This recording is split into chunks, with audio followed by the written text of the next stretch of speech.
Podcasts you love. From people you trust. This is TWiT.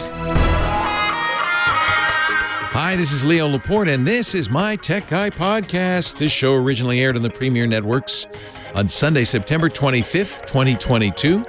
This is episode 1930. Enjoy. This episode of the Tech Guy podcast is brought to you by New Relic. Use the data platform made for the curious. Right now, you can get access to the whole New Relic platform and 100 gigabytes of data per month free forever. No credit card required. Sign up at newrelic.com/twit. And by CacheFly. Deliver your video on the network with the best throughput and global reach, making your content infinitely scalable. Go live in hours, not days. Learn more at cachefly.com. Oh, hi. Oh, hi. How are you today? Leo Laporte here, the tech guy. Oh, hi. Good to see you. Time to talk tech. Yes, 8888 Ask Leo. The phone number 888-827-5536. That's toll free from anywhere in the U.S. or Canada. Outside that area, you can still call, but you have to use, Skype out or something like that. Some sort of VoIP solution. To call 8888 Ask Leo. And what can we talk about? Anything on your mind? Something's not working. You want some help fixing it? That seems to be the number one cause to call. But, we can also talk about stuff. What's going on in the world? I feel like we're making... and I will at some point talk about, because I got... UPS came through yesterday, and I got my new Apple Watch Ultra, the big one, the big boy, with a band that designed for going over my wetsuit, which I'm not wearing today, but I could, because it'd go right over it. And I set it up so that if I go underwater, it will tell me how deep I am and how cold it is. Right there automatically. Don't think that's going to hope that would be bad. Maybe that would happen at the same time as the crash detection feature, which is kind of cool. That's in the new iPhone as well as the new Apple Watch, where if you experience some severe G's because your car hit something, it'll say, "Are you all right?" And if you don't respond, it'll call 911. Already people have said it's working. So, you have to get in a crash to test it, I think. Haven't had a chance to test the satellite feature either. I'm not that kind of go off into the wilderness far and far away from everybody else kind of guy. So I don't know if I'll be able to test those features. Really, this is what they call an aspirational product. That's what they call it. Just like, a guy in a big city driving a 4x4 with a snorkel. I aspire someday to dive, skydive, scuba dive, nosedive, and I'll have the watch to do it when I do. So, I like it. And battery life's really amazing. So I wore it all night. You're supposed to wear it to bed, at least for the first 5 nights, to calibrate the temperature feature, because it measures temperature while you're asleep. It's the only good time to measure it. And by the way, they don't call it body temperature. They call it wrist temperature, because that's where the watch is. And I'm not particularly interested in the retroactive ovulation feature, but I guess it might have some utility, like in this day and age of COVID. A temperature that's going up, maybe an indicator or something. I don't know. But anyway, I wore it to bed. It only lost about 4% of its total battery overnight, 8 hours. And then, when I got in the shower, I didn't wear the watch in the shower. I could, because it's a diving watch. But I didn't want to know how deep I was or cold I was. I put it on the charger, and 20 minutes later, it's fully charged again. So that's kind of cool. They say you can get this a few days, through a few days on a charge. Isn't it amazing that I'm singing the praises of a wristwatch that will last a few days? Well, that's the way it is. You don't have to wind it anyway. I don't know. It's cool. That actually wasn't what I was going to talk about today. I've also got the new AirPods too. Oh, maybe I will talk about that. The new AirPods. See, Apple put out a lot of stuff. Don't worry. Microsoft's putting out a lot of stuff on the 12th of October. Google's putting out a lot of stuff on the 6th. There'll be other companies to talk about at that time. But Apple, we're getting the Apple stuff. The new AirPods 2, they claim double the noise cancellation. It's pretty good. I could barely hear my wife talking to me. So that's pretty good. I think it'd be fine on an airplane with jet noise. I think it'd be fine. The other, gosh, I hope she's not listening. The other thing that's kind of interesting is they give you 4 different tips. As you know, with earbuds, things that go in your ear, and these AirPod Pros go in your ear with little silicone earbuds. The better the seal, the better the sound. Of course, it helps the noise cancellation, but even the bass sounds much better if you get a good seal. So they have this new feature where you put in the AirPods with whatever tip, it comes with a medium tip, and you go and it says, okay, let's check to see how well it sounds. And then it plays some music, and I guess the phone's microphone, you have to have an iPhone to do this. The phone's of course you do, right? The phone's microphone somehow detects leakage.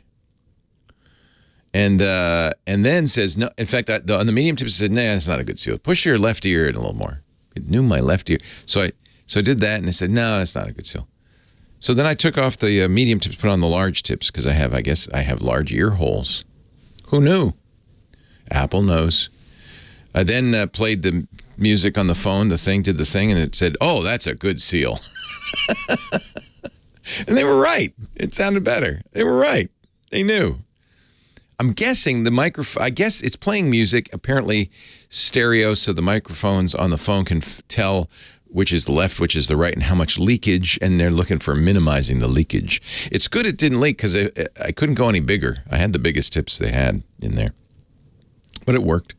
Then there's another really weird thing you do, and I don't think this is new. I think this has been around for a while. You do a scan of your ear. And this, it took me a while to figure out I needed a mirror, hold a mirror in my right hand while I held the phone in my left hand, pointed at my left ear, and then I used the mirror to make sure that the phone could see my ear. Otherwise, you have to turn your head, and then you can't see the ear anymore. So I had to, this was Rube Goldberg thing. I'm standing in the bathroom holding mirrors, and then you have to kind of slightly turn your head left and right while the phone it can't be too close, too. It has to be 10 to 20 inches away. And it'll tell you. It said, no, I'm too close. Stop. So it has to be exactly, 10 to 20 inches away. And then you turn your head slightly. And then eventually it goes, okay, got it. And then you do the other ear. And then it says, I have no idea of how to test this. That's going to make spatial audio better. The surround sound thing that Apple, is all hot and bothered about. It's so spatial. It's spatial. Spatial audio. Anyway, so I did that. I don't know. It's got a new H2 chip in it. I don't know. These are very expensive. $250.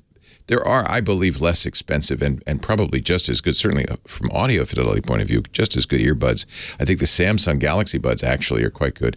Not the pros, just the low end ones are quite good, and $100 less.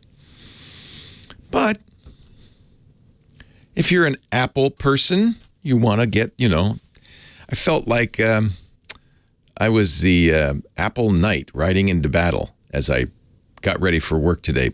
Put my AirPods on the lanyard around my neck. I put my Apple Watch on my wrist. I put my Apple iPhone in my pocket. And then put my AirTags on my keys. And then as I'm leaving the door, my car says, "You've left your MacBook behind." I know, I didn't really need it. That's a new thing. All of a sudden, it's telling me now I've left my laptop behind. That would be good, I guess, if I were leaving a coffee shop. Anyway, I think I've had the Apple Watch since it came out. I was kicking and screaming the whole way. I didn't really want the Apple Watch. For a long time, I thought, it's just like a sidecar to your phone. It's just another way to get your money. But over time, what Apple's done, and I have to give them, when they do a good job, I got to say it, they've slowly added features to the point where the Apple Watch now is pretty darn cool. For instance, I could leave my phone here, and I've put a little icon on the face of my watch of my wife's face, and if I tap it, I can call her or send her a text, but I don't even need my phone. I could do it from the watch as I'm hiking the wilderness or diving deep below the sea. I guess you probably couldn't do it underwater. Up here. But that's kind of, So I can listen to music. There's music on the watch. I can listen to books. There's books on the watch. I can call people, text people. Oh, I forgot there's a siren. Wait a minute. I haven't done this yet. I don't know how you do it. Oh, I'll have to say one other thing that was really cool. With the old watch, I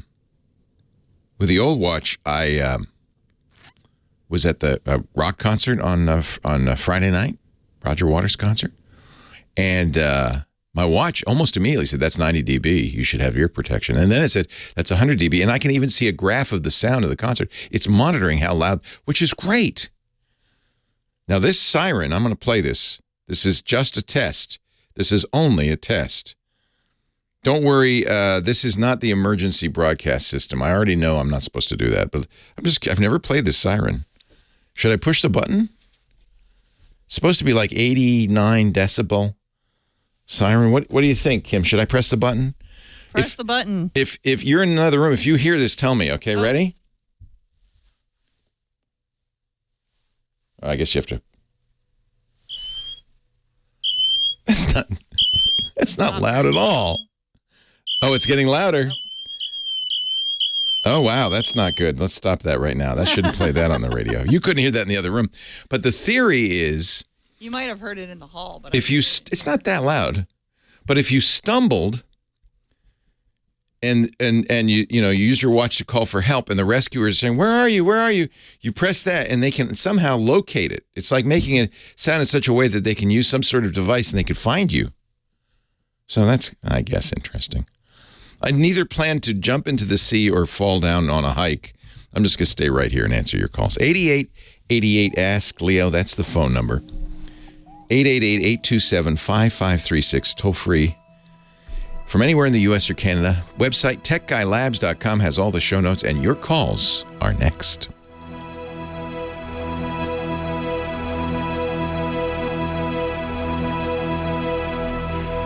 It wasn't that loud. See, when you open the Siren app, it also gives you a choice. It says you can make an emergency call. And it says, I'm 100% battery.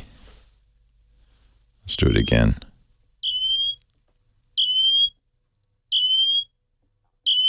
It's just getting louder.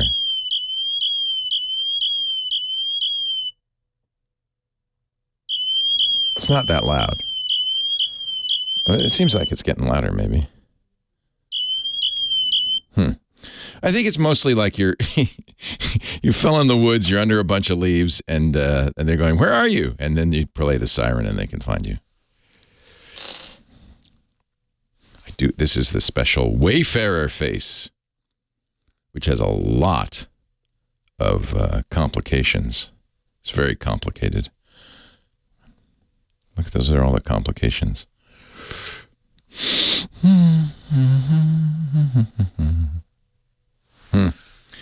Yeah, the AirPods also have a alarm on them now. So if you lose them in the woods, you can find them.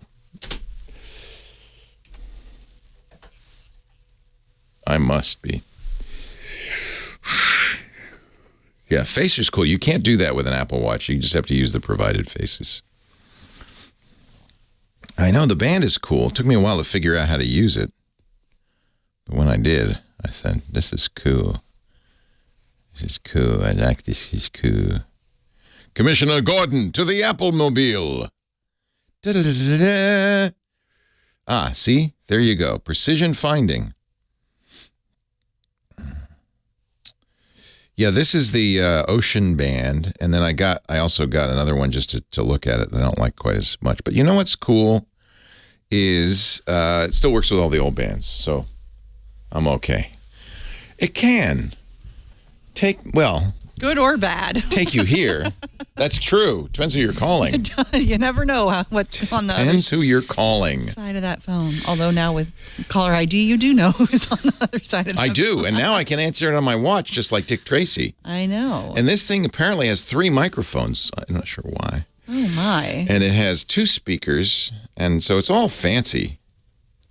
It's all fancy. That's why they cost $700. Well, I wish I wouldn't have just bought mine, but also that looks really big. It might look I'll let weird you on try me. it on. It's the largest Apple Watch, but it doesn't look bad on me, right? It looks but like you're I'm a a man. sportsman. I am ready to go diving. Show me the tanks. I'll jump right in. Was my watch supposed to tell me the other night that it was too loud and I needed to put in earplugs? Yeah. Oh. You got to turn that on though. That's a feature. Okay. Yeah. I'm pretty sure. Yeah, that's a. Mine's a 7, so. I had a 7 and it did it. Go to the noise app. The noise app. And then you can see how much noise there is, and then it'll give you a notification too. You have to turn the. So right now, I am 76 decibels loud. Now you're 80, 81. Look, see, it says loud, loud. But I can't get as loud as Roger Waters. No, you can't. No, I can't. Who should I talk to today? Let's go to Haines, Alaska. Bob and some Linux questions. Bob. You love Linux. Yeah, I know. I don't know if I should start the show with my particularly weird passions, but what the heck? Thank you, Kim. You're welcome. Hello, Bob. Leo Laporte, the tech guy. Hi, Leo Linux Laporte. Leo Linux Laporte. That's what they call me. I have taken the plunge and stopped using Windows now that I was able to find 2 pieces of software for Linux that used to be available for Windows, and also now that Windows requires a Microsoft account. What or do I even need an antivirus for Linux? No, you don't need it. You know what? So there's one called Clam AV, which is probably the most commonly used. Mostly what it does is checks for Windows viruses so that you don't inadvertently send an attachment to your friends stuck using Windows. Okay. There are Linux security flaws. There is, in fact, this was actually a big story last week because there aren't a lot of them. And I have to say, the reason there aren't a lot of Linux viruses mostly is because there's so few people using Linux, they're just not worth going after. Right. Most of the viruses go after Windows because 90% of the world uses Windows, so why not, right? Mm-hmm. But unfortunately, as Linux gets used more and more, for instance, Android phones, Android is Linux, it's based on Linux, and a lot of Internet of Things devices are running a version of Linux because Linux is free and it can be made really small. So, a lot of things. So as a result, now the bad guys are saying, maybe we should go after Linux.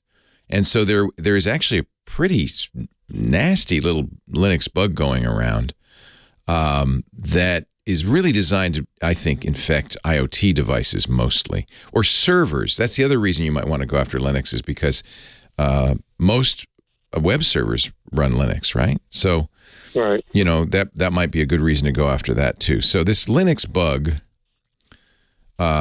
is called Shikatega, discovered by, I never heard of these guys, the AT&T Alien Labs. And it's very sneaky. It's a very sneaky one. I'll put a link in the show notes to Shikatega.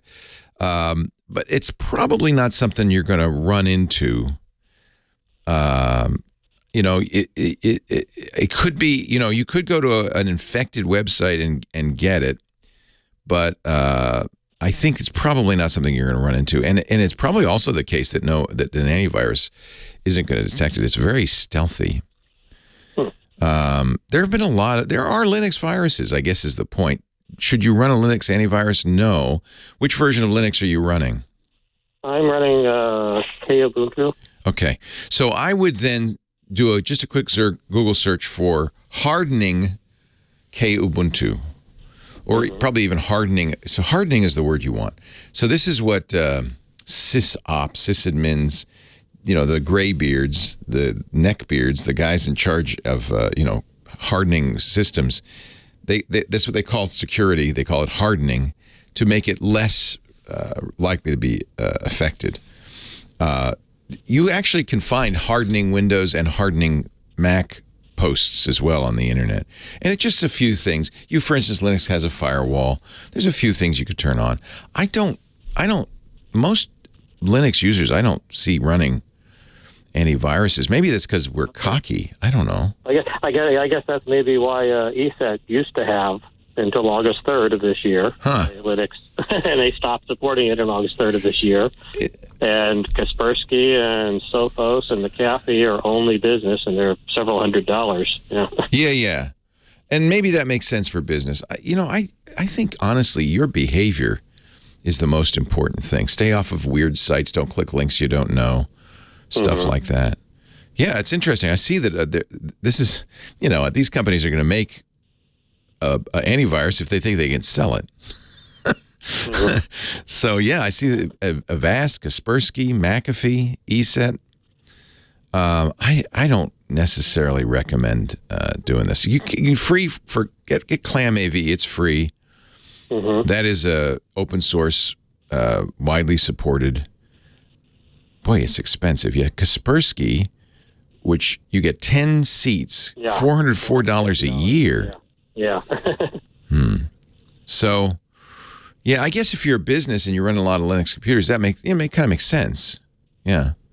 But I wouldn't worry it as a home user. I've never used an antivirus, but I don't use one on Windows or Mac either. So, and mostly because I feel like I'm just careful, and I have never actually gotten a virus. Not in years. I got a Mac virus maybe 15 years ago.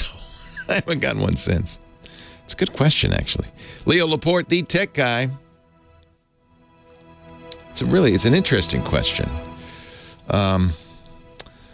Yeah, I just used the built-in Defender for Windows for the last several years. Yeah, and that's actually all any Windows user should use, and I think it's probably a good idea. But I don't, that's an interesting question on Linux. I've never used one. Just, this Shikatega is kind of an interesting question mark now. So that's the one that comes in pieces or something. Yeah, it's got a 300-byte dropper. So that's the thing. So here's the scenario: you go to a website, and it's been, it's not you're not going to hacker.com or hacker.ru. You're going to a well-known site that either takes ads that without vetting them, which is a lot or most, or maybe more likely got hacked. And what they did is they just put this little dropper on there, and whenever it sees a Linux machine, it says and it goes in, and then it triggers everything else. So it's quite a complicated. Yeah, Ars Technica has a very good. Dan Gooden's great. I'll put this in the show notes so people can. You've probably already read it. It sounds like you've been doing your I've been looking for a long time. Yeah, your research. The other question, if you have a minute. Yeah.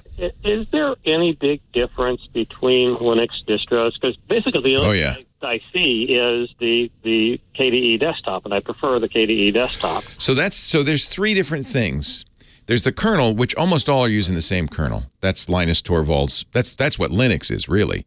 It's just the kernel, the root part of the operating system.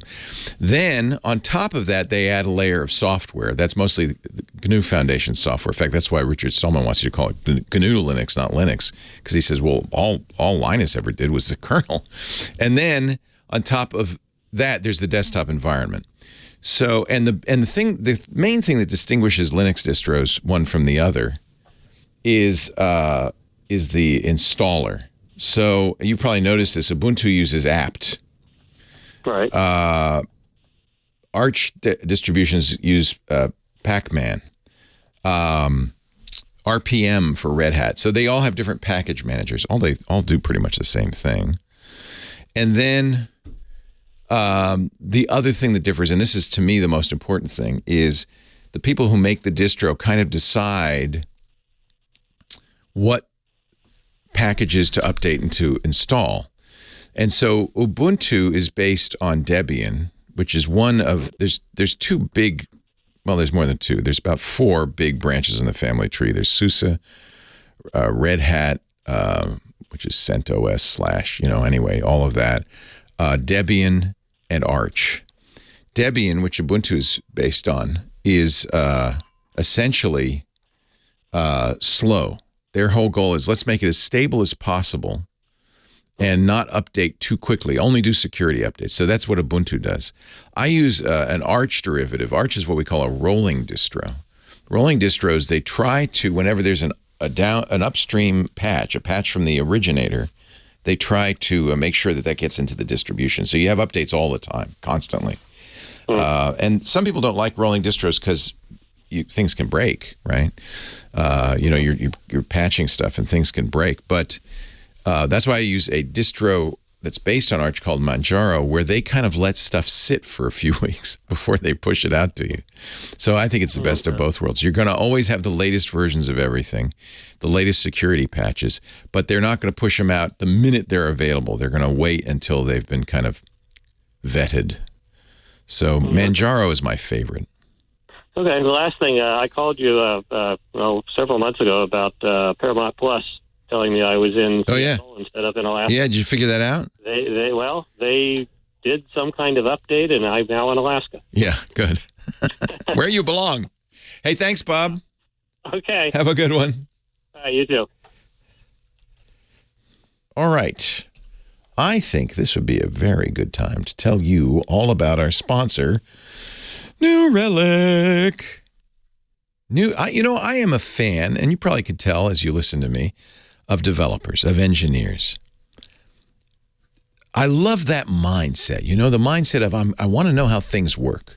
I like that mindset, and that's why so many developers and engineers turn to New Relic, because it's about empowering you, giving you the knowledge you need about your entire stack. New Relic gives you data about what you build, shows you what's really happening in your software lifecycle.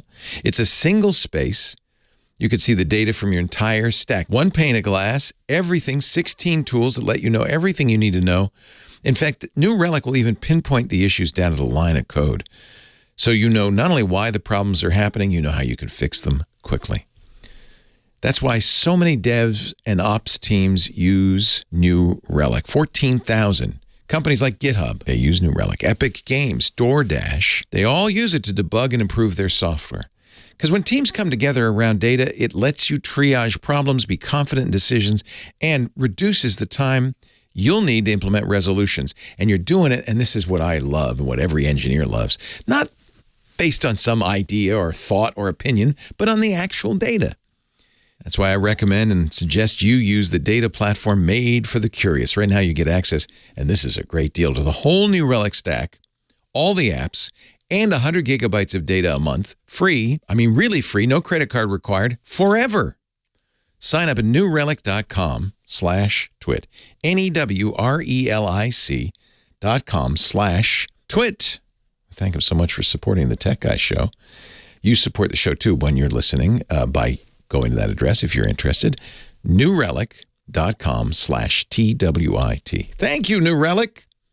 newrelic.com/twit.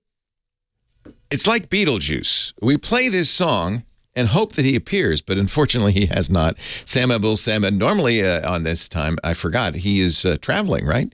He said last week, he said he's one of the things Sam does, he's our car guy, and one of the reasons he is our car guy is in his offices as a researcher at Guidehouse Insights and as a podcaster with his Wheel Bearings podcast and his relationships with all the car companies. He's always trying new cars.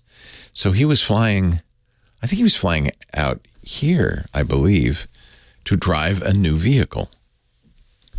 And that's why he's not with us this week. But he'll be back next week.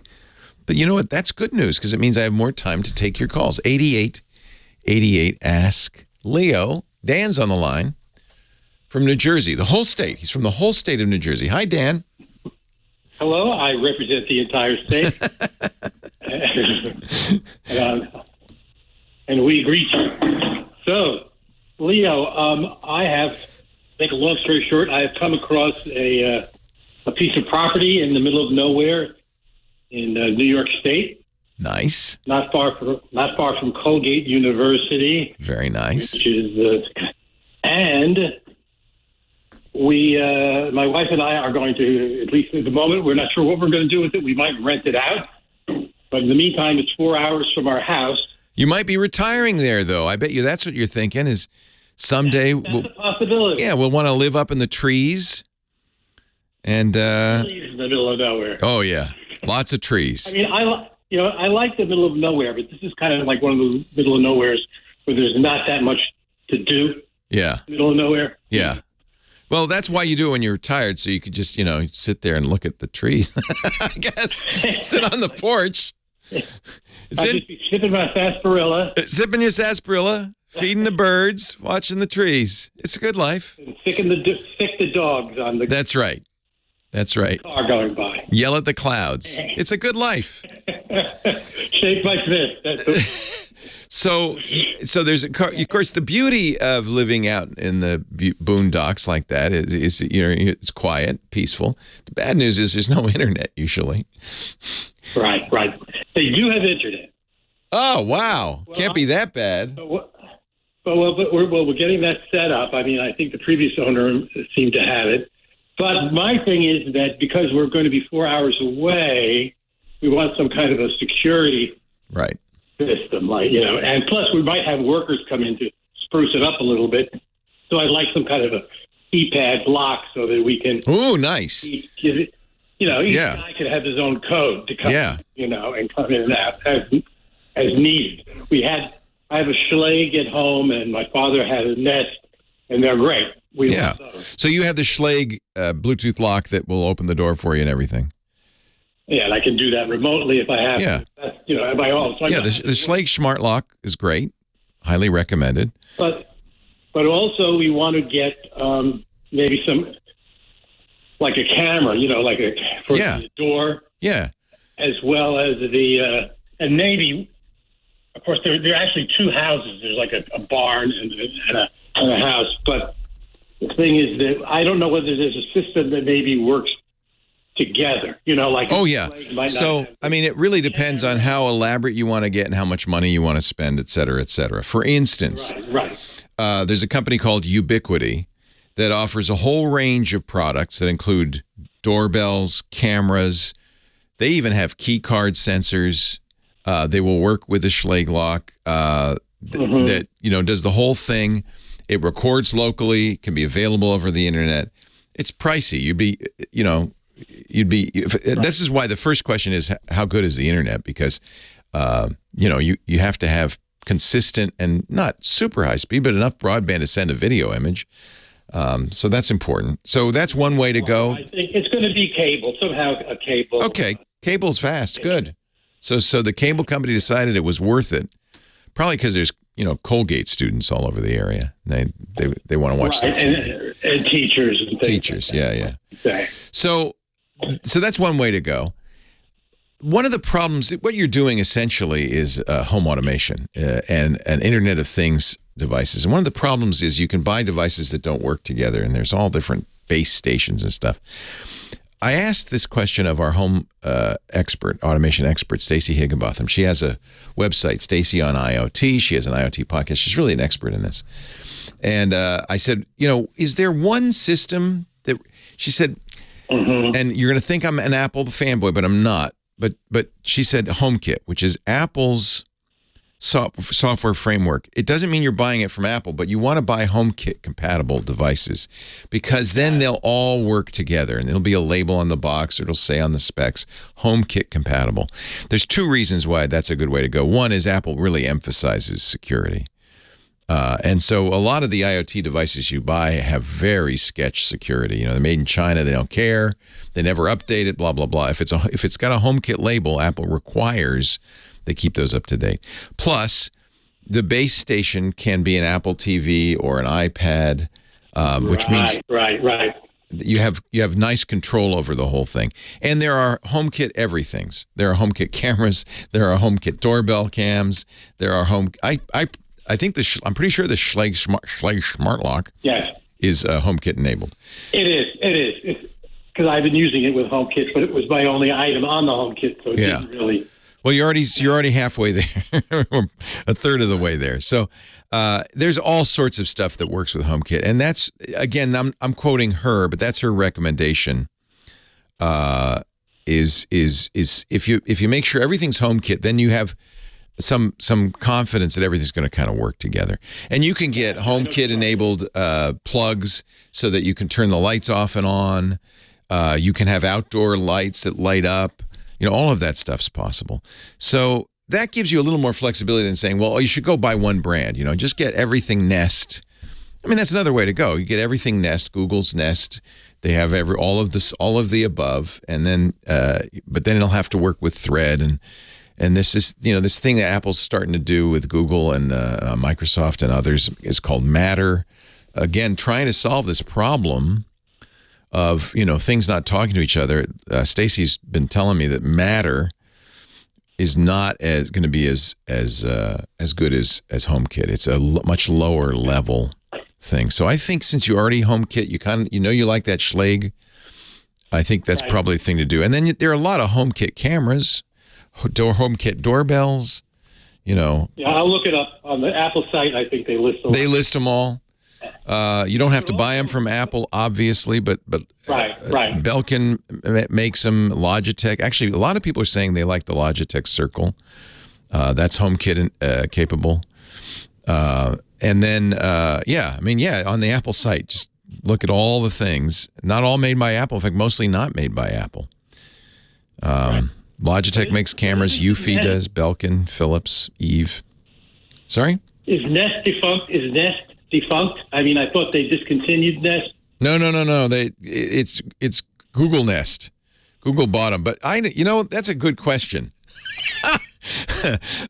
Should you trust Google with this? Google, I don't know what's going on over there at the Goog, but oof. But if you go to the internet, I mean, maybe that's my confusion that Google bought Nest, but then the Nest supposedly was being discontinued. No. They just what? No. Yeah, that is a little confusing. They discontinued the Nest, My Nest, and it's all within Google. But no. It's everything. They have displays, streaming, gaming, Wi-Fi, smoke alarms, CO alarms, door locks, cameras, doorbells, thermostats. They have it all under the Nest brand. But it's all from Google. And that's fine. Yeah. I see no reason to assume that they will not continue with that. I don't see a door lock, however. So I don't know if they're doing that or. Door lock. Oh yeah, Yale does. Nest has a Yale lock. Yeah. So there's the one. So I think HomeKit gives you a broader variety of choices, but I think either one is good because you're going to have more attention to security, which is always a problem here. Leo Laporte, the tech guy. Yeah, I'm Nest at home because I don't know, it just kind of grew that way. And I have a Hello doorbell and all that. I don't like the door locks. I'm nervous about having a door lock but I think for what your use case, of course you have to have that because people are going to come in. You're not going to drive 4 hours to let them in the house. No, exactly. Yeah. I mean, and how my father has it, where I put the Nest in with him and the Yale lock. I've spoken to you before, but my father's elderly, and he have all these people come in to help, whatever they are, the nurses or the companions and things like that, and they would just have their own codes. Yeah. They can all just. It's great. I mean, they're rather than getting out a key all the time to people who are walking around with the key. It's perfect, and you can revoke it. No, it's brilliant. Exactly. Yeah. It's like the greatest thing ever. So the reason I think you want to go with that is because you just know that Google and Apple are paying attention to the back-end security. And I think that's really important. Right. And I see no reason to think Google is not all in on Nest. They've committed so much to Nest, and I'm sure they're making money on it. So the HomeKit gives you more choice because it doesn't have to all be Apple. So I think either one would be fine. Yeah. Yeah. That's great. So it's cool. I'm glad that. And do you have a camera with your dad or? Well, I don't have a camera to watch him, which might be good. But you know, he does walk around, go in different rooms and things like that. But, people don't want cameras snooping on them. I mean, it just depends, right, on how. He's just got the camera on for the front door. Right. He can kind of let people. He has an iPad and he lets people in and out. Perfect. As necessary. Yeah, perfect. And he's like 98 years old. Like amazing. Wow, that's awesome. Good for him. And he lives alone. Still using the iPad. Nice. I know. That's a whole other. Yeah, I know. Yeah. My mom's almost 90. Biting our fingernails. I know, because my father's in Rhode Island, like your mom. Oh, yeah. No, I'm just terrified that she's going to fall. Fortunately, my sister lives a block away. So she and my sister now set up a thing where every day she gets the Amazon Echo to tell my sister, I'm okay, I'm up and about. Oh, that's a good idea. And if she doesn't get that signal, she'll come over and see what's going on. And my sister lives like a mile from my father, too. Yeah, there you go. The heavy lifting, though. I know. I feel really terrible about that. I mean, but, that's what happens. Yeah. I know.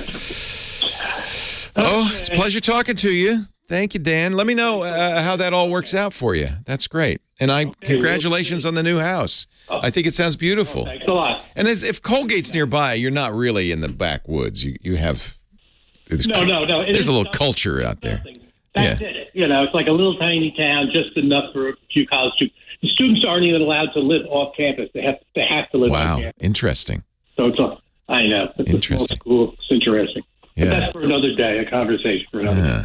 No, but I think as long as there's a university there's going to be professors, there's going to be some culture. There's, there's a town. It sounds actually like a very nice place to live. I might check it out. I know. It's an hour from Utica and an hour from Syracuse. Those are your The only problem is winter is going to be wicked. I know. Wicked. Well, my son is going to school there. Oh, good. Oh, that's why you did it. I get it. Okay. That's what that added it to the property. Right. Yeah. So he is so that helps. But they just have it's one of those places where it's crazy weather. I think it snows. Oh, you're gonna have 6 feet of snow for all winter. Yeah. It's like heavy snow, then it rains. Right, and makes it slush, and then it freezes. Yeah. It goes right. It's horrible. What weather is it this minute over there? Okay. Hey, have a good one. Walking down Park Avenue, everybody. We are 1930, episode 1930. I love this. Is that Fred Astaire singing? Don't know where go.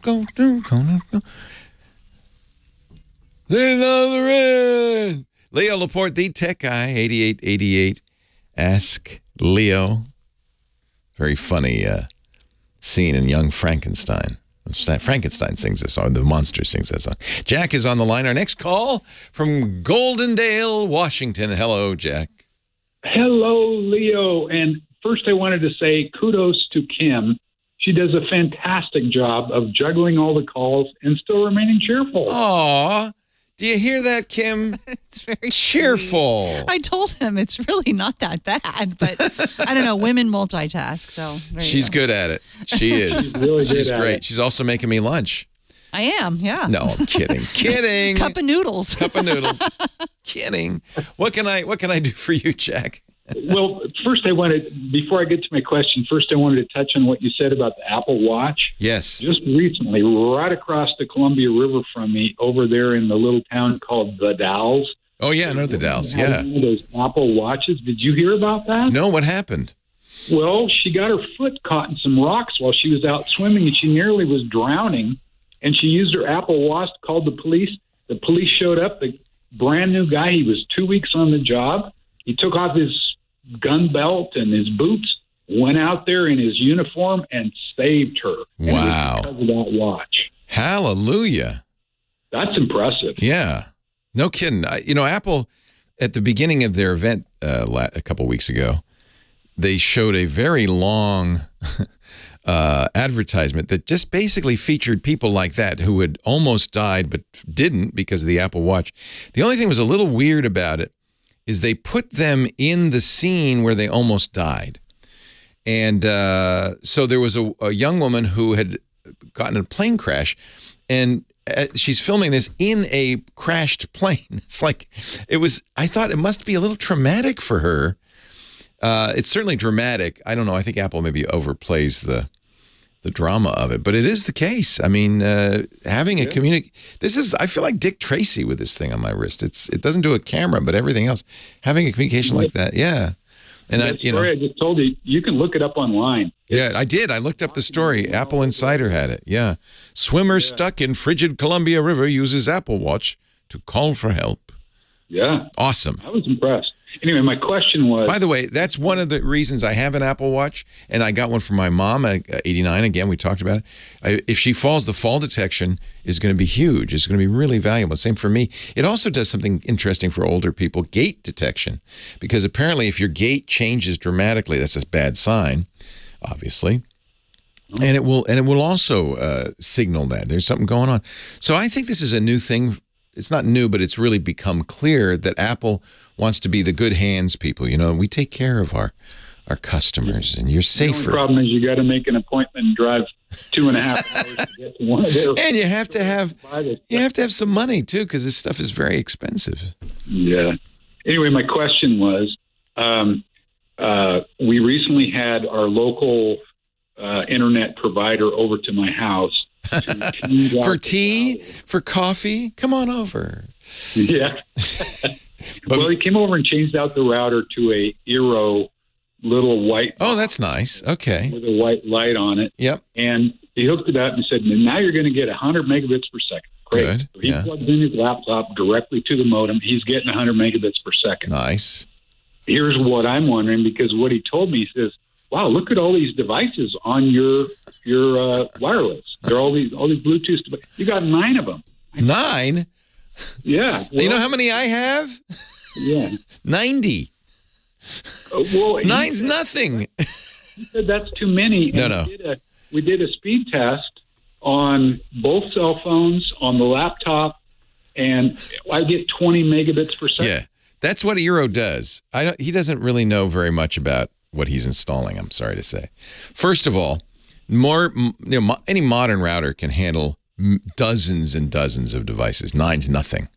Think about it. You know, nowadays we've got doorbells, we've got locks, we've got cameras, we've got all this stuff on our internet. That's normal. Exactly my question. Yeah, that's exactly. Completely normal. I want to get the cameras up back. Yeah, and an eero mesh router is designed to handle that. But one of the things that's interesting about the eero is it automatically adjusts the bandwidth to each device to make sure the devices that need high bandwidth have it.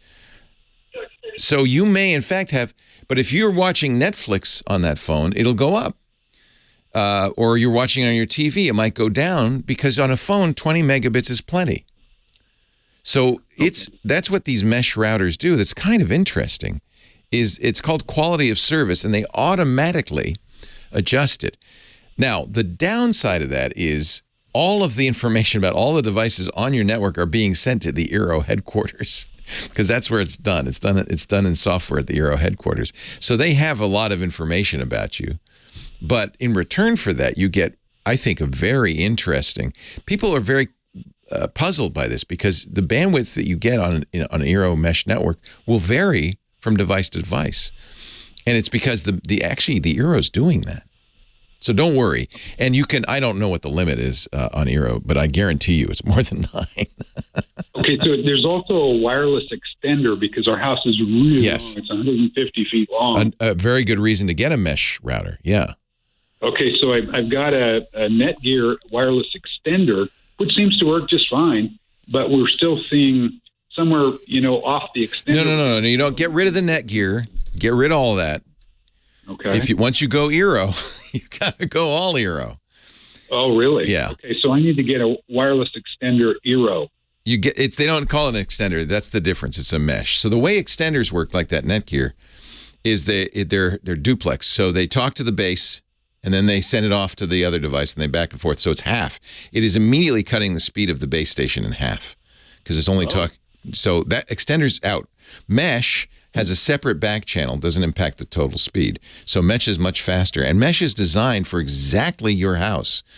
So you get the eero base station, and then you get as many, and they call them beacons. They don't call them extenders. They get as many eero beacons as you need, and you may want even more than that. They're not cheap, but they're not super expensive. And the idea is, a competitor, Plume, put it, I thought, very well. Plume also makes these mesh systems. They say, think of your Wi-Fi as a lamp. You wouldn't want to read by the light of a lamp in a room 2 doors down. You want to put a lamp in every room. Now, that's Plume. You don't need a eero in every room, but you want to have an eero every 50 feet or so. Okay. Each eero. Recommend the model of this mesh beacon? Yeah, eero. There's only one. There's no model to what I would call an extender. I just call it a. No, they're all up online to find eero. If you go to eero, they do have different base station models, but I think the beacons, you're going to get the beacon that'll match your base station. So beacon eero. Okay, just eero beacon. I don't know which one he put in. If he put in the new 6E, those are very, very expensive. I suspect he did. Does the internet service provider pay for it? Well, he was very reluctant to leave that in my house, but yeah, I didn't have to pay for it.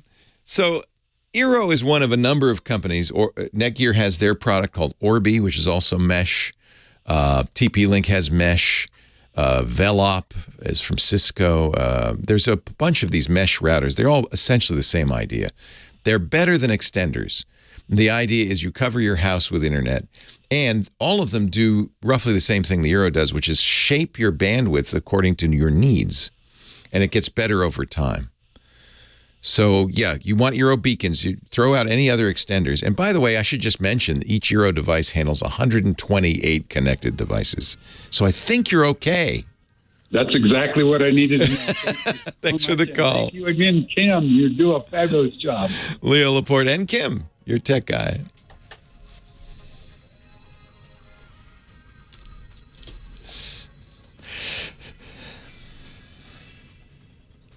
Frontier gives you 2 eero 6 Pro for free. That's pretty good. That's pretty good. I like it.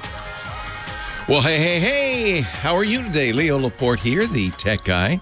Time to talk computers, the internet, home theater, digital photography, smartphones, smartwatches, all that jazz. 8888. Ask Leo is the phone number. 888-827-5536. That's toll free. Anywhere in the U.S. or Canada, outside that area, you can still reach us, but you've got to use Skype out. Skype out. No Chris Marquardt this week. He's taking some time off for the next couple of weeks, but that's okay. It just means I have time to take more calls. Again, 8888 Ask Leo. Now, on with the show to Ray in Fontana, California. Hi, Ray. Howdy. Howdy. Boy, howdy. So I've got a weird issue. Yes. I generally keep my cell phone in my left back pocket. Yes. And use a Bluetooth device. I drive a truck for a living. My truck does not have a radio in it, so I listen to everything on my Bluetooth. When I'm out of my truck with my phone in my back left pocket, I get interference. Or it sounds like I'm walking away from my phone. The crazy thing is, I wonder if it has to do with the rods in my leg. Oh, you got metal rods in your leg? I do. Oh, there you go. There you go. It does. It really does? Oh, yeah. Absolutely. I was going to ask you if you had a plate in your butt, but rods in your legs are just as good. Yeah, metal. So radio waves don't like metal.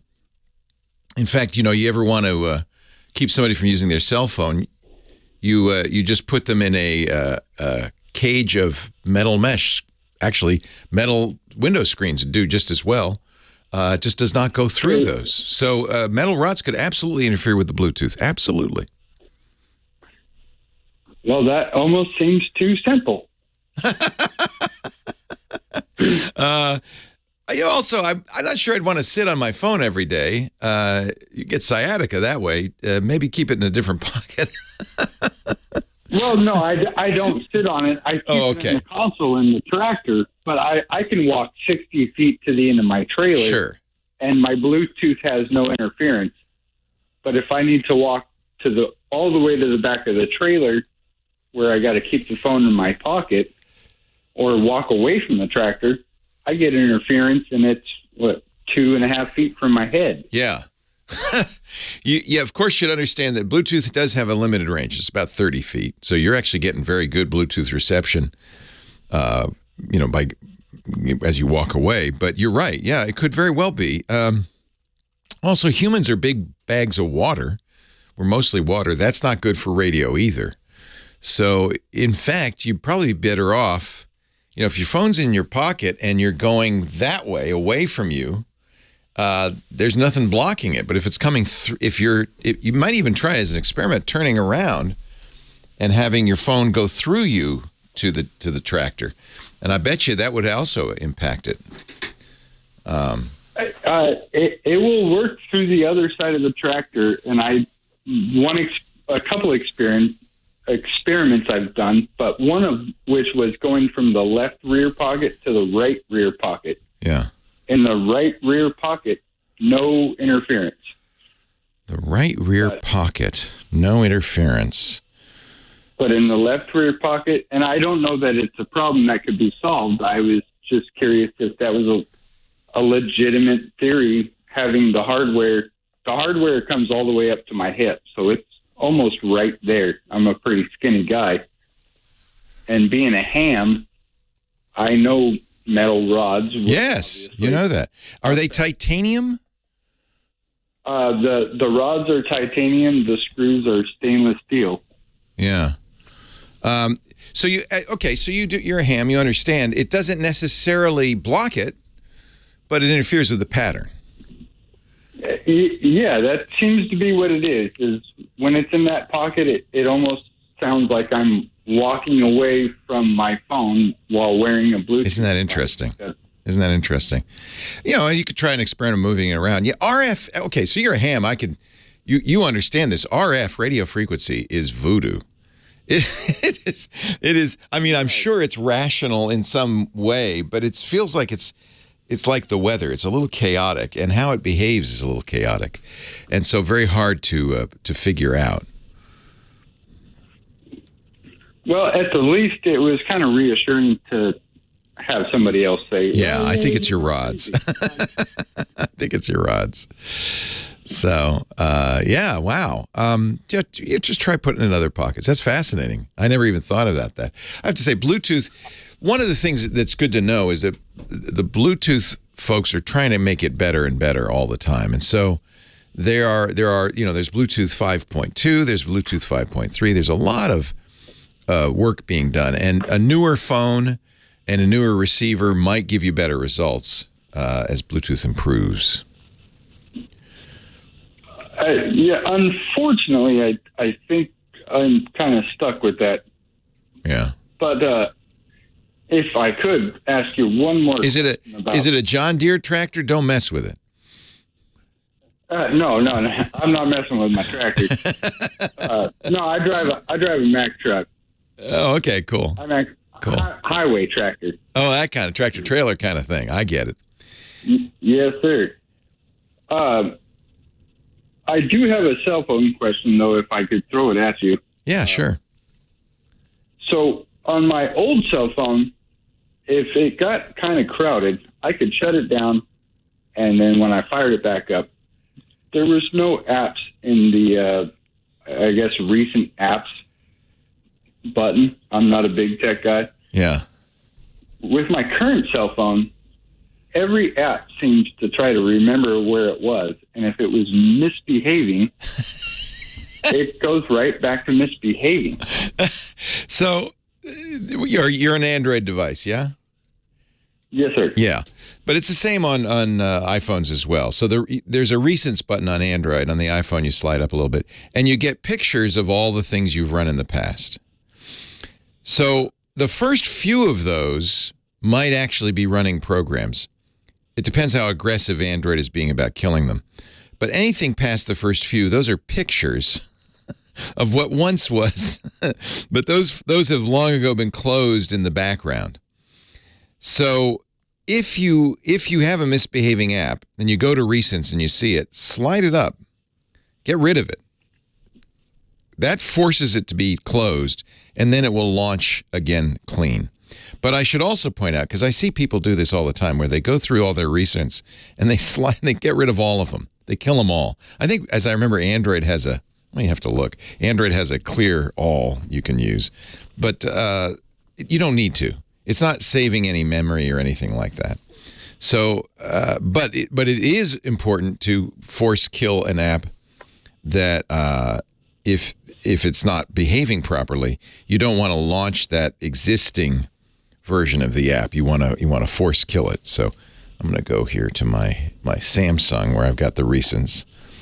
In fact, it's funny because this phone is rebooted, and yet it still sees all of these recent apps, which is really just a memory, a dim memory. But you just slide them up, If they've misbehaved, just slide them up or press the close all button. But despite the fact that Android, or at least this Samsung, has a close all button, there's no salutary benefit to doing that. You don't need to. The phone operating systems are very aggressive because of battery life, about really killing things in the background. Android a little less so than an iPhone, but both of them do that. And they do it because they don't want battery life to be shot by 23 different apps running in the background. They'll also give some apps, permission to do that. Music apps, for instance, can run in the background. Most apps, all you're seeing when you see that recents is a picture of what the app looked like the last time you ran it. If you're having a misbehaving app, close it. Swipe it up, get rid of it, and by the way, and I've noticed, and maybe this is just anecdotal, I like to wait a few seconds after I swipe it up. It takes a few seconds to close it, and then when you open it again using the icon on the phone, that's a fresh instance, and it shouldn't be misbehaving anymore. So, are you aware of Galaxies behaving different? Well, I'm looking at this is a Galaxy S22 I'm using here. How so? Different in what way? So, like you would say, swipe it away and get rid of it. Yeah. So you'll get So I've swiped it away, shut down the phone. Yeah. Fired it back up and found it right back where it was. So it's still misbehaving. And misbehaving right where it left off. I think I have the worst Galaxy ever made. If you've rebooted it, you've definitely closed the process down. So, I mean, it should be closing down anyway, but after... Available. Yeah, if you're rebooting it, it's closed down. What program is it? It does it with everything. It misbehaves with Amazon Music. So what? Okay, so let's take Amazon Music example. And what is misbehaving doing? It will just say playback unavailable. Okay. Not even. I think it's just running into the same problem. It's not. I understand now, kind of. So let's say. I mean, and I understand it's more than one app, but Amazon Music is trying to play. It's trying to stream down the internet. And so it may merely be, it's not that the app has failed you and it's going back to the same place and failing you again. It's that the same problem occurs, which is it can't get whatever it's trying to get over the internet. That may be that it's a bad song, or the app has a bad name for the song, or that the internet is unreliable. But I don't think it's not stuck at that problem. It's the same problem cropping up its head over again. Because once you reboot a phone, you have now closed everything. Even if, you reopened everything after you rebooted the phone. I mean rebooting it, not just, as sometimes people think that pressing the on-off button is rebooting it. It's not. That's just turning the screen on and off. I mean really rebooting it. Pressing and holding it until it says, wait a minute, you want me to shut off? Yeah. Actually, I think on Galaxy phones, you can actually tell Bixby, reboot. And Bixby, yes, sir, will reboot. If it's done that, it's closed all the apps. They're not starting up in the same place. Some apps may say, "Oh yeah, I remember in fact, Amazon Music definitely does. I remember the last song you played. Try to play it again, and have the same problem. It can't get it. It's got the wrong name. The bandwidth's not good enough." But that's just the same problem cropping up. It's not, if an app continually has problems, deleting it, and you can do this on Android devices, deleting all the data associated with it, and then starting over. Sometimes that fixes it. So that could be also a problem. 8888 Ask Leo. 888-827-5536. Lots of time for phone calls today. Don't let those football games seduce you. We got some talking to do. Let's talk more tech right after this.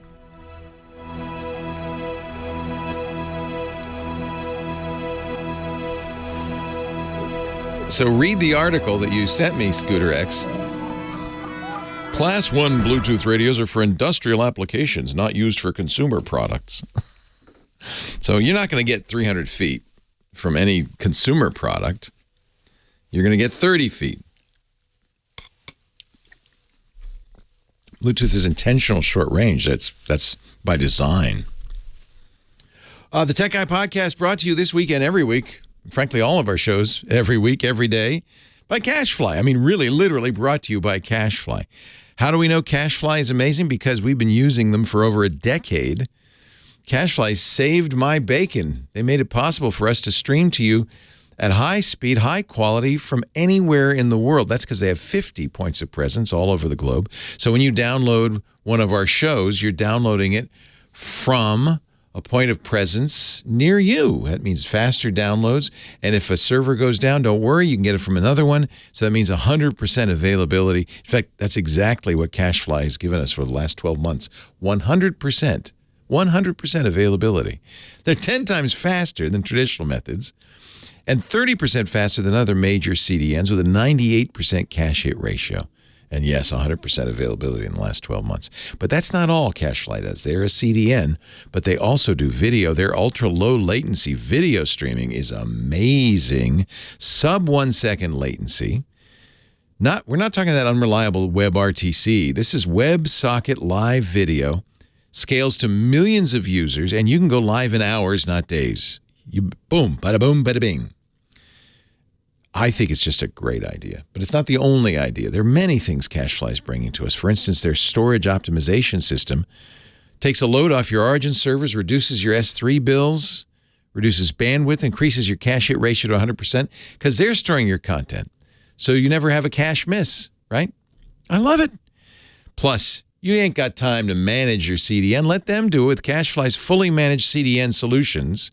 And their elite managed packages, you'll get VIP treatment, 24/7 support, response times under an hour. This is just the best. Lightning fast gaming, delivering downloads faster with zero lag, glitches, or outages, mobile content optimization that does automatic and simple image optimization so your site loads faster on any device, multi-CDN for redundancy and failover. They intelligently balance your traffic across multiple providers, giving you the shortest routes and mitigating against performance glitches. I mean, I can go on and on. We love CacheFly. They've been with us forever. Frankly, I think you should check out CacheFly. And with 24/7, 365-day-a-year priority support, you're never on your own. They're always there when you need them, just as they have been for us for the last decade. CacheFly. Thank you, CacheFly. CacheFly.com. CacheFly.com. Leo Laporte, the tech guy, 8888 Ask Leo, the phone number. Yeah, mobile phone operating systems are really a miracle of modern computer science. They are, they're designed to work in a highly constrained environment. A small battery, lots of radios, limited amount of memory, limited processor. Although that's changing, isn't it? They're getting faster and faster. And you're doing all this stuff. You're always on the internet. You're doing your Bluetooth thing. So the operating system is carefully designed to really be efficient. Also, by the way, secure, which is why I never recommend an antivirus for your phone. On an iPhone, it's completely useless because Apple doesn't let them access the things they need to access to be useful. On Android, maybe it's useful, but both Apple and Google with their operating systems are doing that kind of scanning all the time anyway. So you really don't need an antivirus on a phone because phones are designed, they were designed later than Windows and Mac and Linux, and so they were designed in a world where they knew there would be, a lot of bad guys floating around trying to get into your phone, and so they're very carefully designed to be safe. And I think they do a very good job. And they're very carefully designed to be efficient. So in general, I guess my point is you don't need to take extra steps to protect yourself on your phone. Some phones, all the Galaxy phones have a special Samsung optimization application that you run and it does, I've saved you gigabytes of storage, and all of that's nonsense. Either Samsung has designed their operating system so poorly that it doesn't do that in the background, so you have to do it manually, or, and I think this is the case, they put something in the phone so that you feel good. They give you an application, a cleanup application, so you feel good. It doesn't really do anything important. Generally speaking, you don't need to pay a lot of attention to your phone. You don't need to charge it at certain times and disconnect it from the charger at certain times. It's full of circuitry to protect itself to operate optimally for the longest possible time. You don't need to close all the recent applications. That serves no purpose. You don't need to reboot it every day. That used to be the case. In fact, Samsung's used to come with a setting that said reboot every day. That would automatically, every morning, it would reboot. I noticed they took that out. Like maybe it doesn't need it anymore. Android's a little bit of a different world because it is, there's a huge variety of Android devices. But I could say with confidence, you do not need to reboot your iPhone every day. That's for sure. Randy on the line from Huntington Beach, California. Hi, Randy. Hello there, Leo. Hello there. This is a continuing adventure. I started maybe a month and a half ago. I was looking to get a new laptop. Got the new laptop. By the way, I got it at Costco. They were great about return policies. That's the reason to get. That's the reason to get a laptop at Costco or any of the big box stores. They're very generous in their return policies. I was blown away. Yeah. And so I've been copying everything back. And I thought I copied all the data over in an unencrypted format, but I missed certain music data. And so I said, no problem. I put it back with AOMEI, and I'm trying to copy it from the backup onto the new computer, and I'm running into permissions problem. And it's telling me, can't do it. You don't have permission. I've gone through and tried to give myself permission every way possible, and it's not letting me do it. And so it's then locked up one of the computers and corrupted one of the backups. Oy. So I've got more than one backup. So I can go back to the other backup. That'll be okay. But it's just proven to be a nightmare. This must be a flaw in Aomi. So if it's just music, I mean, honestly, take a USB drive, plug it in, drag the music from your old machine onto the hard drive, then drag it from the hard drive onto the new machine. It's music that I've created, and it's under and that's the whole reason I got the upgraded laptop. Yeah, very important. You don't want to lose the stuff you made. Yeah. Hang on, I got to take a break, but I will talk to you off the air. I think there are going to be ways to reclaim this, but we'll check. Leo Laporte, the tech guy.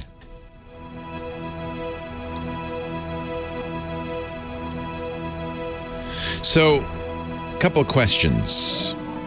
Yes. You're not. So you're on Windows, or you're not using BitLocker. You're not. You said encrypted. Are you using BitLocker? No, I'm assuming AOMEI is encrypted. Oh, okay. That it encrypts the backup. Yeah, it's either encrypted or it's some. Yeah, it says AOME. It says AOME applies 256-bit AES encryption. But that's to the data on the server. So this is it's to the backup to the cloud? Nope, just to my backup hard drives. Yeah. So it should, I understand why it would encrypt it on the backup, but it should automatically decrypt it on restore.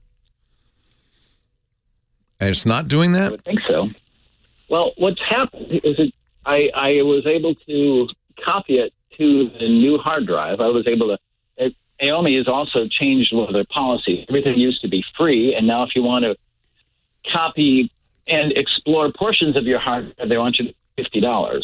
So, oh boy, I went back. Yeah, I went back and got one of my old versions that I have on one of my old computers and installed it, and it seems to work. And I was able to copy the file over, but I can't access it due to permissions problem. So it's all in one folder. You right-click that folder. Right. And then you select, let me just do this here because I haven't done it on Windows. Or Windows 10, Windows 11, who's... Windows 11. Okay, so I'm on Windows 11 here. You right-click the folder, and you go to Properties. So Alt-Enter would also do that. Yep. And then the Custom Properties, there's a tab that says Security. And that's who owns this. And as long as you're an administrator, you can change the folder. So there's an edit button that says to edit permissions. I probably needed to log on as administrator then. You do need to be an administrator to do this. That's correct. Ah, there you go. And then you can change your permissions, and you'll see yourself, I think, in the usernames, and you can give that user permission, full permission. You'll see there's a bunch of things, modify, read, execute, read, write. You want to give it allow for all of those permissions to that user. I told it to allow for everyone, and what it says is unable to display current owner, read permissions, and permission. The other one says permission denied. Huh. But you're not an administrator. I'll have to log on as administrator. Yeah, run as administrator. Yeah, it won't let you do this as a regular user for obvious reasons. But as far as I know, if you're administrator, yeah, you can change all these permissions. That's, you can check. For Windows check 11, what's the best way to log on as an administrator? You need to, I hope you have an administrator account, because you need to go to the users and groups and just change your account to be an administrator or create an administrator account. If it's unusual to have a setup with Windows that there isn't an administrator account. It might be called admin, and you need to know the password to it. Who set up the computer? I'm in the process of doing it now. Okay. So normally, unless you say otherwise, you are an administrator. You can set up a limited user, and a lot of people do that for security reasons. It's not a bad idea, but you would always need an administrator account. And then, by the way, you can run any program by right-clicking it and selecting Run as Administrator.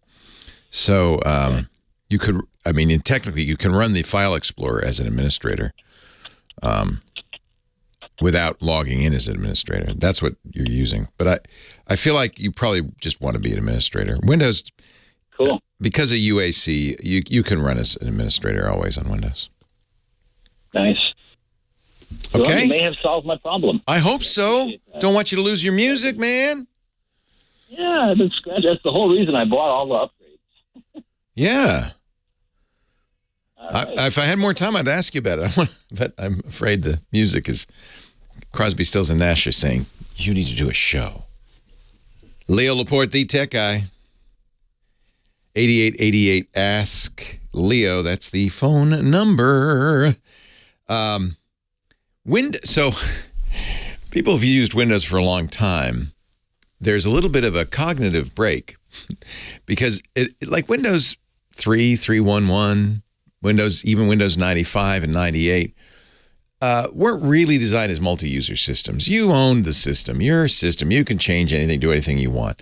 But real operating systems like Unix assume that it's a multi-user system. This really harkens back to the prehistory of personal computing when if you were using a computer, it was a computer, a mainframe used by many, many people. And so those operating systems are designed for different users. Now, in most cases, your personal computer, you're the only person using it. Nevertheless, modern operating systems, Mac, Windows, and Linux, all are set up as multi-user systems. So when you log in, you're logging in as a user. I'm logging in as Leo. Leo has the rights to see Leo's documents, but to keep Leo from messing with, Johnny's documents, there's a bunch of settings, bits that are set for each file that say who has rights to that file. And it actually is not, it's by user, by group, and by wheel. And it's very granular. It's very complicated. But it's, again, just to protect other users so I can't wander around in the system and see what Johnny's files are. I can't open them, I can't write to them, and I can't delete them. If I wanted Johnny's files, I would have to log on as a system administrator because system administrators, sometimes called root, have permission to do anything. They can delete the whole hard drive. They can look at any file. That's a very important, lofty position on multi-user systems back in the old days. On a modern personal computer, most people run as the system administrator. It's your computer, you're the administrator. So generally, if you're running as administrator, you can see everything. You can change who can see stuff. You can, modify all of that. They bury it a little bit, and I told you have to go to properties and click the security tab, and it's buried away.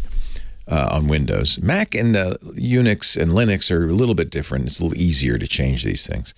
But people get in trouble with these permissions and this ownership thing. It's a little, obscure and complicated because it comes from the prehistory of computing. But it's there to protect you. But it can bite you, if you're using a program, and apparently this backup system he was using didn't properly set ownership on the files. So when they're copying the files, they're copying the data, but they weren't properly copying the metadata, the additional information about who owns this file, who has permission to access it. That wasn't copied or was improperly copied or got damaged in transit. Something went wrong. And then when it restored it, it didn't have permissions. Now, actually, come to think of it, because it was from a different machine, that kind of makes sense because the person who owned that machine had permission, not the person who owns the new machine. Yeah, in your case, it's the same person, but the computer doesn't know that. So that may be what's happening, is it's saying, well, you're not the administrator of this machine, you're the administrator of that machine, and he's the guy who has access to it. So anyway, even as I describe this, it sounds kind of crazy complicated. It's all about who owns the files. In the backup process, the ownership of the files either wasn't preserved, or more likely it did the right thing. It said, well, you have to say that you're the owner of these files.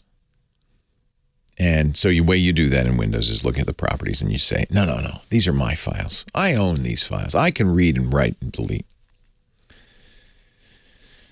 It's kind of a nightmare, come to think of it. And the problem is, and it was a big problem in the early days. I know, I was doing this show, when people moved from Windows 95 to Windows NT or Windows 2000, where suddenly this became a problem. In Windows 95, you owned whatever you want. Go ahead, do it, kid. It's yours. 8888 Ask Leo. John on the line from Rock Hill, South Carolina. Hello, John. Hello. I have to ask you a quick, simple question. Yes, sir. I hear you talking about the eero mesh router system. Yes, sir. A lot. And our local telephone internet company in northern part of South Carolina called Comporium is offering something called AirTies mesh router. Is that comparable? Is it as good? Well, it's a Turkish company. Let's see. They probably got it cheap. AirTies, huh? Okay. I am not familiar with these. I think they're really designed for broadband operators as opposed to home users.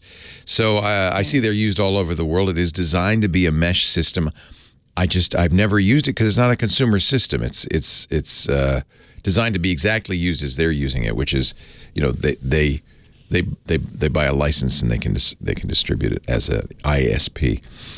A couple of things to pay attention to. Usually, if you have a situation like that, it means that the broadband operator has some special access to your data or your system. Not necessarily a problem if you trust them.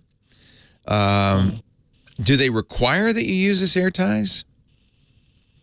Well, it's their mesh. Well, like I said, they have the monopoly in northern South Carolina with a couple of counties. Yeah, but sometimes internet service providers will provide equipment as a convenience for the customer, but will also let you use your own if you wish. So that's the thing to inquire. They may have on their website, they may have a list of compatible hardware. You'll need two things. You need a cable modem. That's what's connected to the cable coming out of the wall and turns it into Ethernet, which is something standard that you can use. And then you'll need a router. Generally, the AirTies that they're providing, I suspect, is both. It's a cable modem and router built into one device. That's for their ease of use. They're probably also charging you for it, I bet. You might look on the bill and see what the rental is. I didn't get it yet. Probably it's an option that you get charged for, I'm sure. I'm looking for something that'll get me better reception across to the end of the house, like everybody wants. So you got to make sure that they'll let you do that. But most of the time they will. And they'll have on their website a list of approved cable modems. And then that's just the modem. That just gives you one Ethernet connection, which then goes into a router. And that's where you really have the world opens up for you. Eero's good, but it's not the only one. Netgear's Orbi, I think, is probably the fastest of the bunch. How big is the house? About 2,500 square feet. Okay. So a typical base station router is for about 1,500 square feet. So at the size of your house, you might want a base station and a satellite. Netgear, or for instance, the Orbis, they sell both, so in a bundle. So you plug the big Netgear base station into your cable modem, which is plugged into your internet service, and then you put a satellite halfway between that and the end of the house. And now the whole house is lit up. And I think you get very good results by doing that. So if they'll let you get your own cable modem, that's all that matters. Once you get your own cable modem, you can use any router. When you say a satellite, isn't that the same as mesh? Has various? Yeah, it's the same. Orbi calls it a satellite. Eero calls them beacons. They're just extra units. Okay. And check and see how much they're charging you, because they're probably charging you $10 a month for the AirTs. So over, say, 3-year period, it would pay, buying your own would pay for itself. So I think you're almost always better off using your own equipment if the cable company lets you, because you have a much broader choice. So what you want to know is, can I use my own modem? If so, which brands do you approve of? And then you can choose the router after that. Leo Laporte, the tech guy. Sometimes what you do, if they don't let you use a third-party router, is use their AirTs only as the cable modem, right? Because the cable modem is the thing that has to work with their equipment. It turns it into a standard Ethernet that you can use anything with. So if they say, no, you have to use the AirTs, then say, can I disable the router in the AirTs so I can use my own router? Well, this system is called Comporium. It's our local phone company, which, like I said, is a monopoly in this part of South Carolina. Yeah, all cable companies are. Oh, this is phone only, or do they provide? No. They are the old phone company monopoly from 30, 40 years ago, and now they are the monopoly on internet. Yeah. Is it coming to the wall as a cable or as a phone line? No, as a cable. Yeah. So it's cable internet. The old coaxial cable now just provides the internet to me. Yeah. So essentially, let me just see if I'm looking at their website. If you, I would like to go. I would like to go with their product if possible. Well, that's fine. Just because it'll work, and then they support it. And you're calling it AirTs. I was calling it AirTies. I don't know what it's called. They're Turkish. Okay. So you do know they're Turkish. How'd you learn they're Turkish? How'd you find out they're Turkish? I checked the web. Okay, I see. All right. In general, I like to use my own gear, but you do have a good point. They're going to support their gear. Yeah. So you just want to see how much they're charging you for the rental, because they're not giving it to you. They're renting it to you. No, I understand that. Yeah. Just curious if you knew anything about Comporium and their system. You probably I don't know, and I don't know AirTies, RTs, or these. I don't know them. And I'm looking on the Comporium site, and I do not see a list of compatible cable modems. Let me see if I can find it, because they may not let you, in which case you're going to use the AirTs anyway. I don't have any reason to not like them. Like I said, they are the monopoly here. I'm kind of stuck with them, Yeah, but it doesn't necessarily mean you're stuck with their equipment. Most cable providers will let you use your equipment, and then the federal law prohibits them from charging you rental. Here it is. Can I buy my own cable modem? Yes. But the cable modem is provided with the cable modem service. Should you decide to use your own, it must be DOCSIS 3.1 compliant. That's fine. And then you have to call them and say, here's the MAC address of my cable modem. So you can, if you're happy with them. I don't know anything about RTs. I don't know if they're bad or good or anything. I don't see any negative reviews.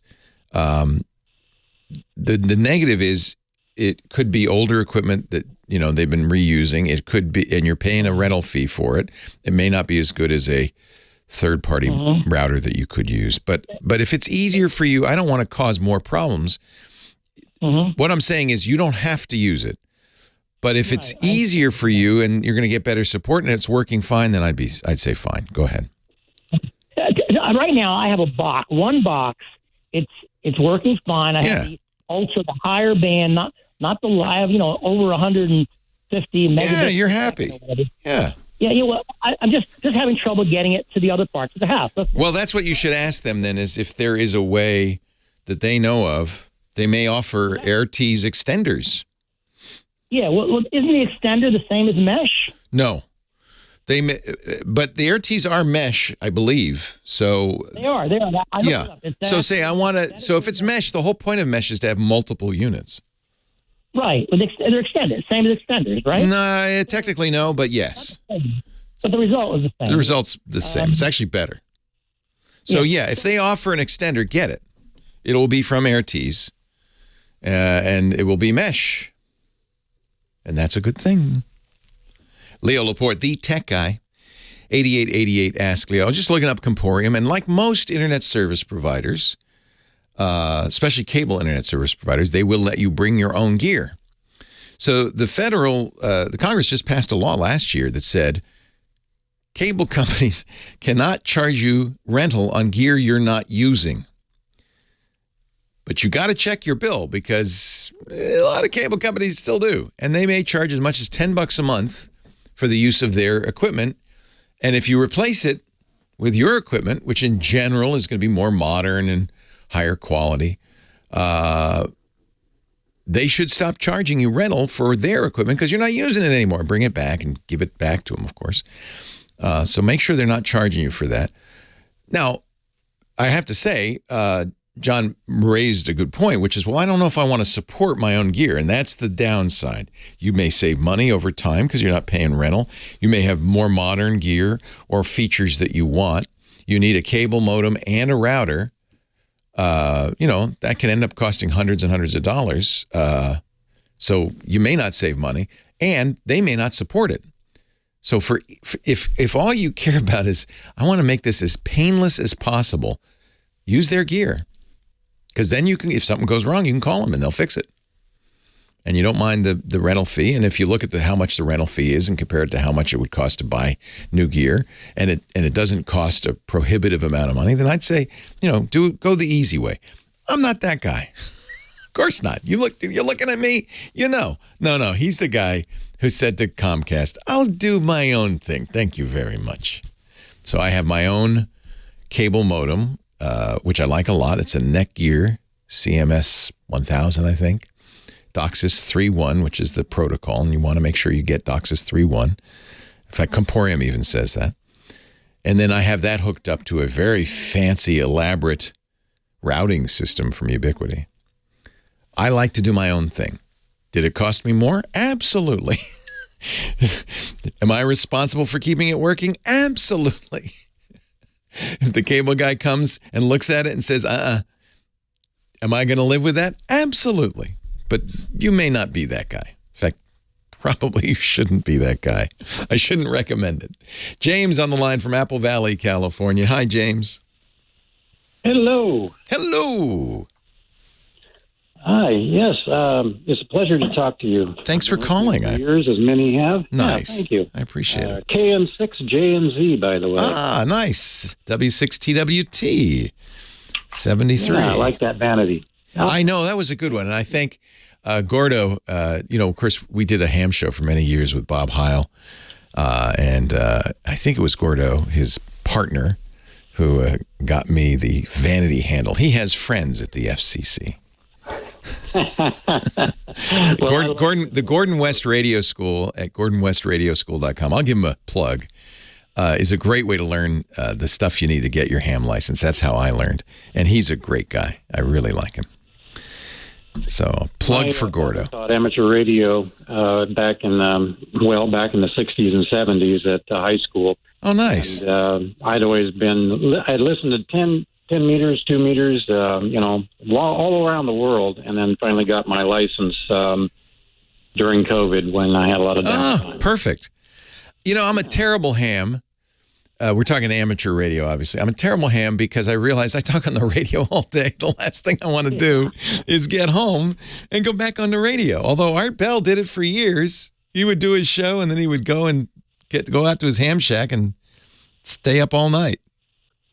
Yeah, Art Bell was something. Something else, wasn't he? So what can I do for you, my friend? I have heard you speak about being able to connect to your parents' computer remotely. Yes. And my mother lives out of state in Sedona, Arizona, and I live in California. She's in her 80s, doesn't understand the technology. I can't visit very often, so I would like to connect to her Mac so that I can help her through issues. We're both running Monterey 12.6.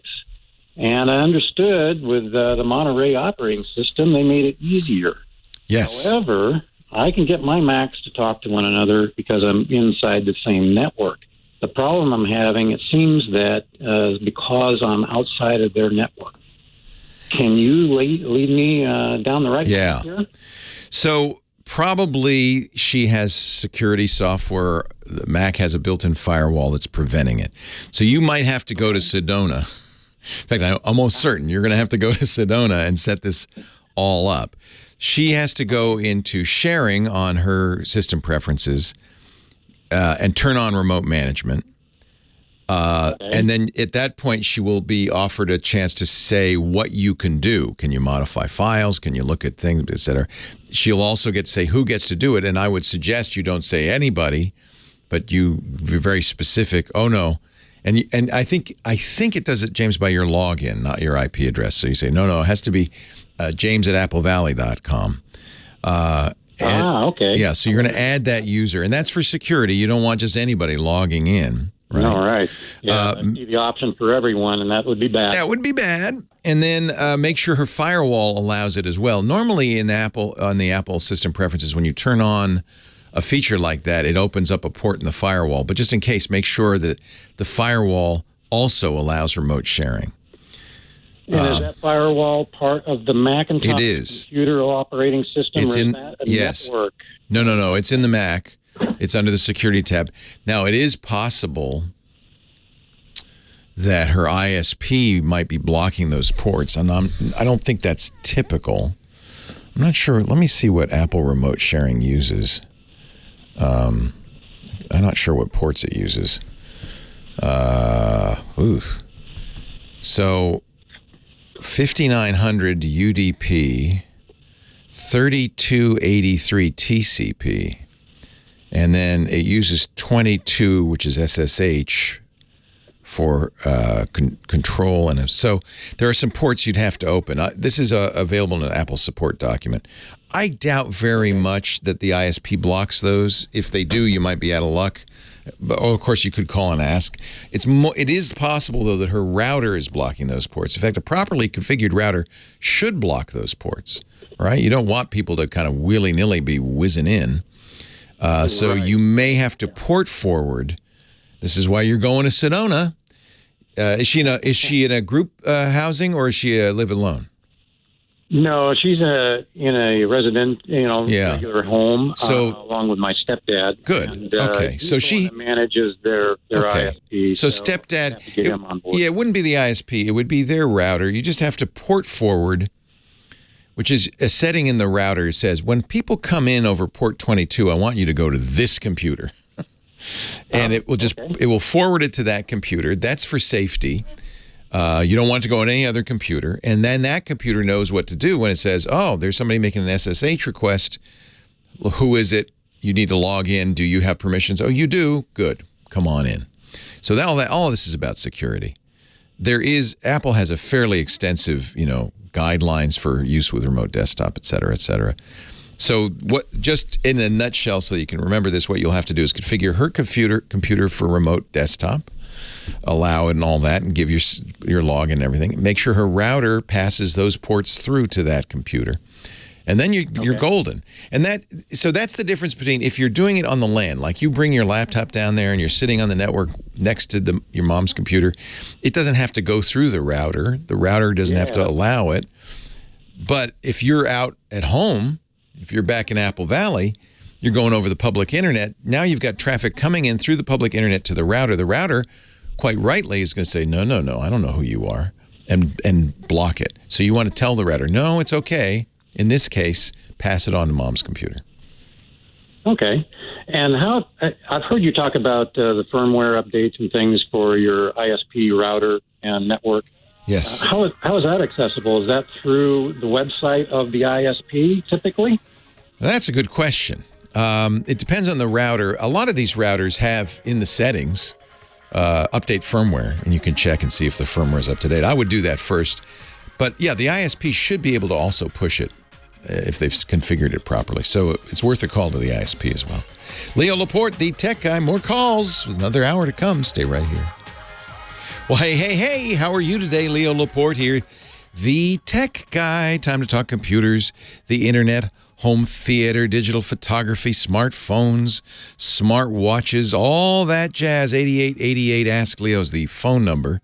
888-827-5536. Toll free from anywhere in the U.S. or Canada. Outside that area, well, you can still call, but you'll have to use Skype out or some sort of internet device to do it. 8888 Ask Leo. Should be toll free, though. That's the good news. Website, techguylabs.com. That's where we put links to everything I mentioned. All the songs that we play. Thanks to Professor Laura, our musical director, I put audio and video from the show there. The full version of the show, not abridged, audio and video. Because it's a podcast. I even put the stuff that you don't hear that's in between when I'm talking to people after. And also, we put a transcript there so you can quickly find what you're looking for. Again, that's techguylabs.com. Back to the phones we go. Mark on the line from Studio City. Hello, Mark. Hello there, Leo. How are you? I am well. How are you? Good. Okay, so I have AOL Mail, which I've had for a very 100 years. Yes. Yeah. So on my MacBook Pro, which runs Mojave, up until like 6 months ago, I had access through AOL through the Apple Mail. That's what I use. I had access to all, 20 years or whatever it is, 80,000 emails. Somehow about 6 months ago, my MacBook Pro cut off the mail, and it only goes back 6 months under Apple Mail. Now, if I go on AOL Mail, which is kind of clunky, it'll come up, it'll go back to the very beginning. But why isn't my Apple computer going back all the way anymore? To help protect the security of your account, AOL will stop allowing connections from some third-party apps, including Apple Mail. Thank you, AOL. So what are your options? Use our free AOL app for iOS or Android, or use the web at mail.aol.com. Do you ever log into the web version of AOL? I do, but it's much more clunky. Yes. And it's not tied to everything in my computer. My computer, I can go on the Spotlight and I can say, hey, remember that thing in 2014? Boom, it hits it instantly. Right. So what AOL did, I mean, honestly, this is an ancient system. And so last year they changed their security requirements, and they require you to reset it up in Mail. So, and you also have to do it with a app-specific password. Have you ever experienced this where you can't use your regular password, but you have to use a generated password? This is not at all uncommon, unfortunately, but it is very confusing. I'm going to put a link in the show notes to Apple's description of this process. So the trick is you're going to have to start over. And I don't know about missing. I do know, actually. What happened really is you no longer are accessing AOL Mail. So you're seeing a limited amount, the stuff that the Apple Mail had downloaded, but it's not seeing the entire database of your old mail. So to do that, you need to delete it from Apple Mail and start over. You know your password and all that stuff, right? Yes. Yeah. So I can give you a précis of the steps, but essentially, I'm going to put a link.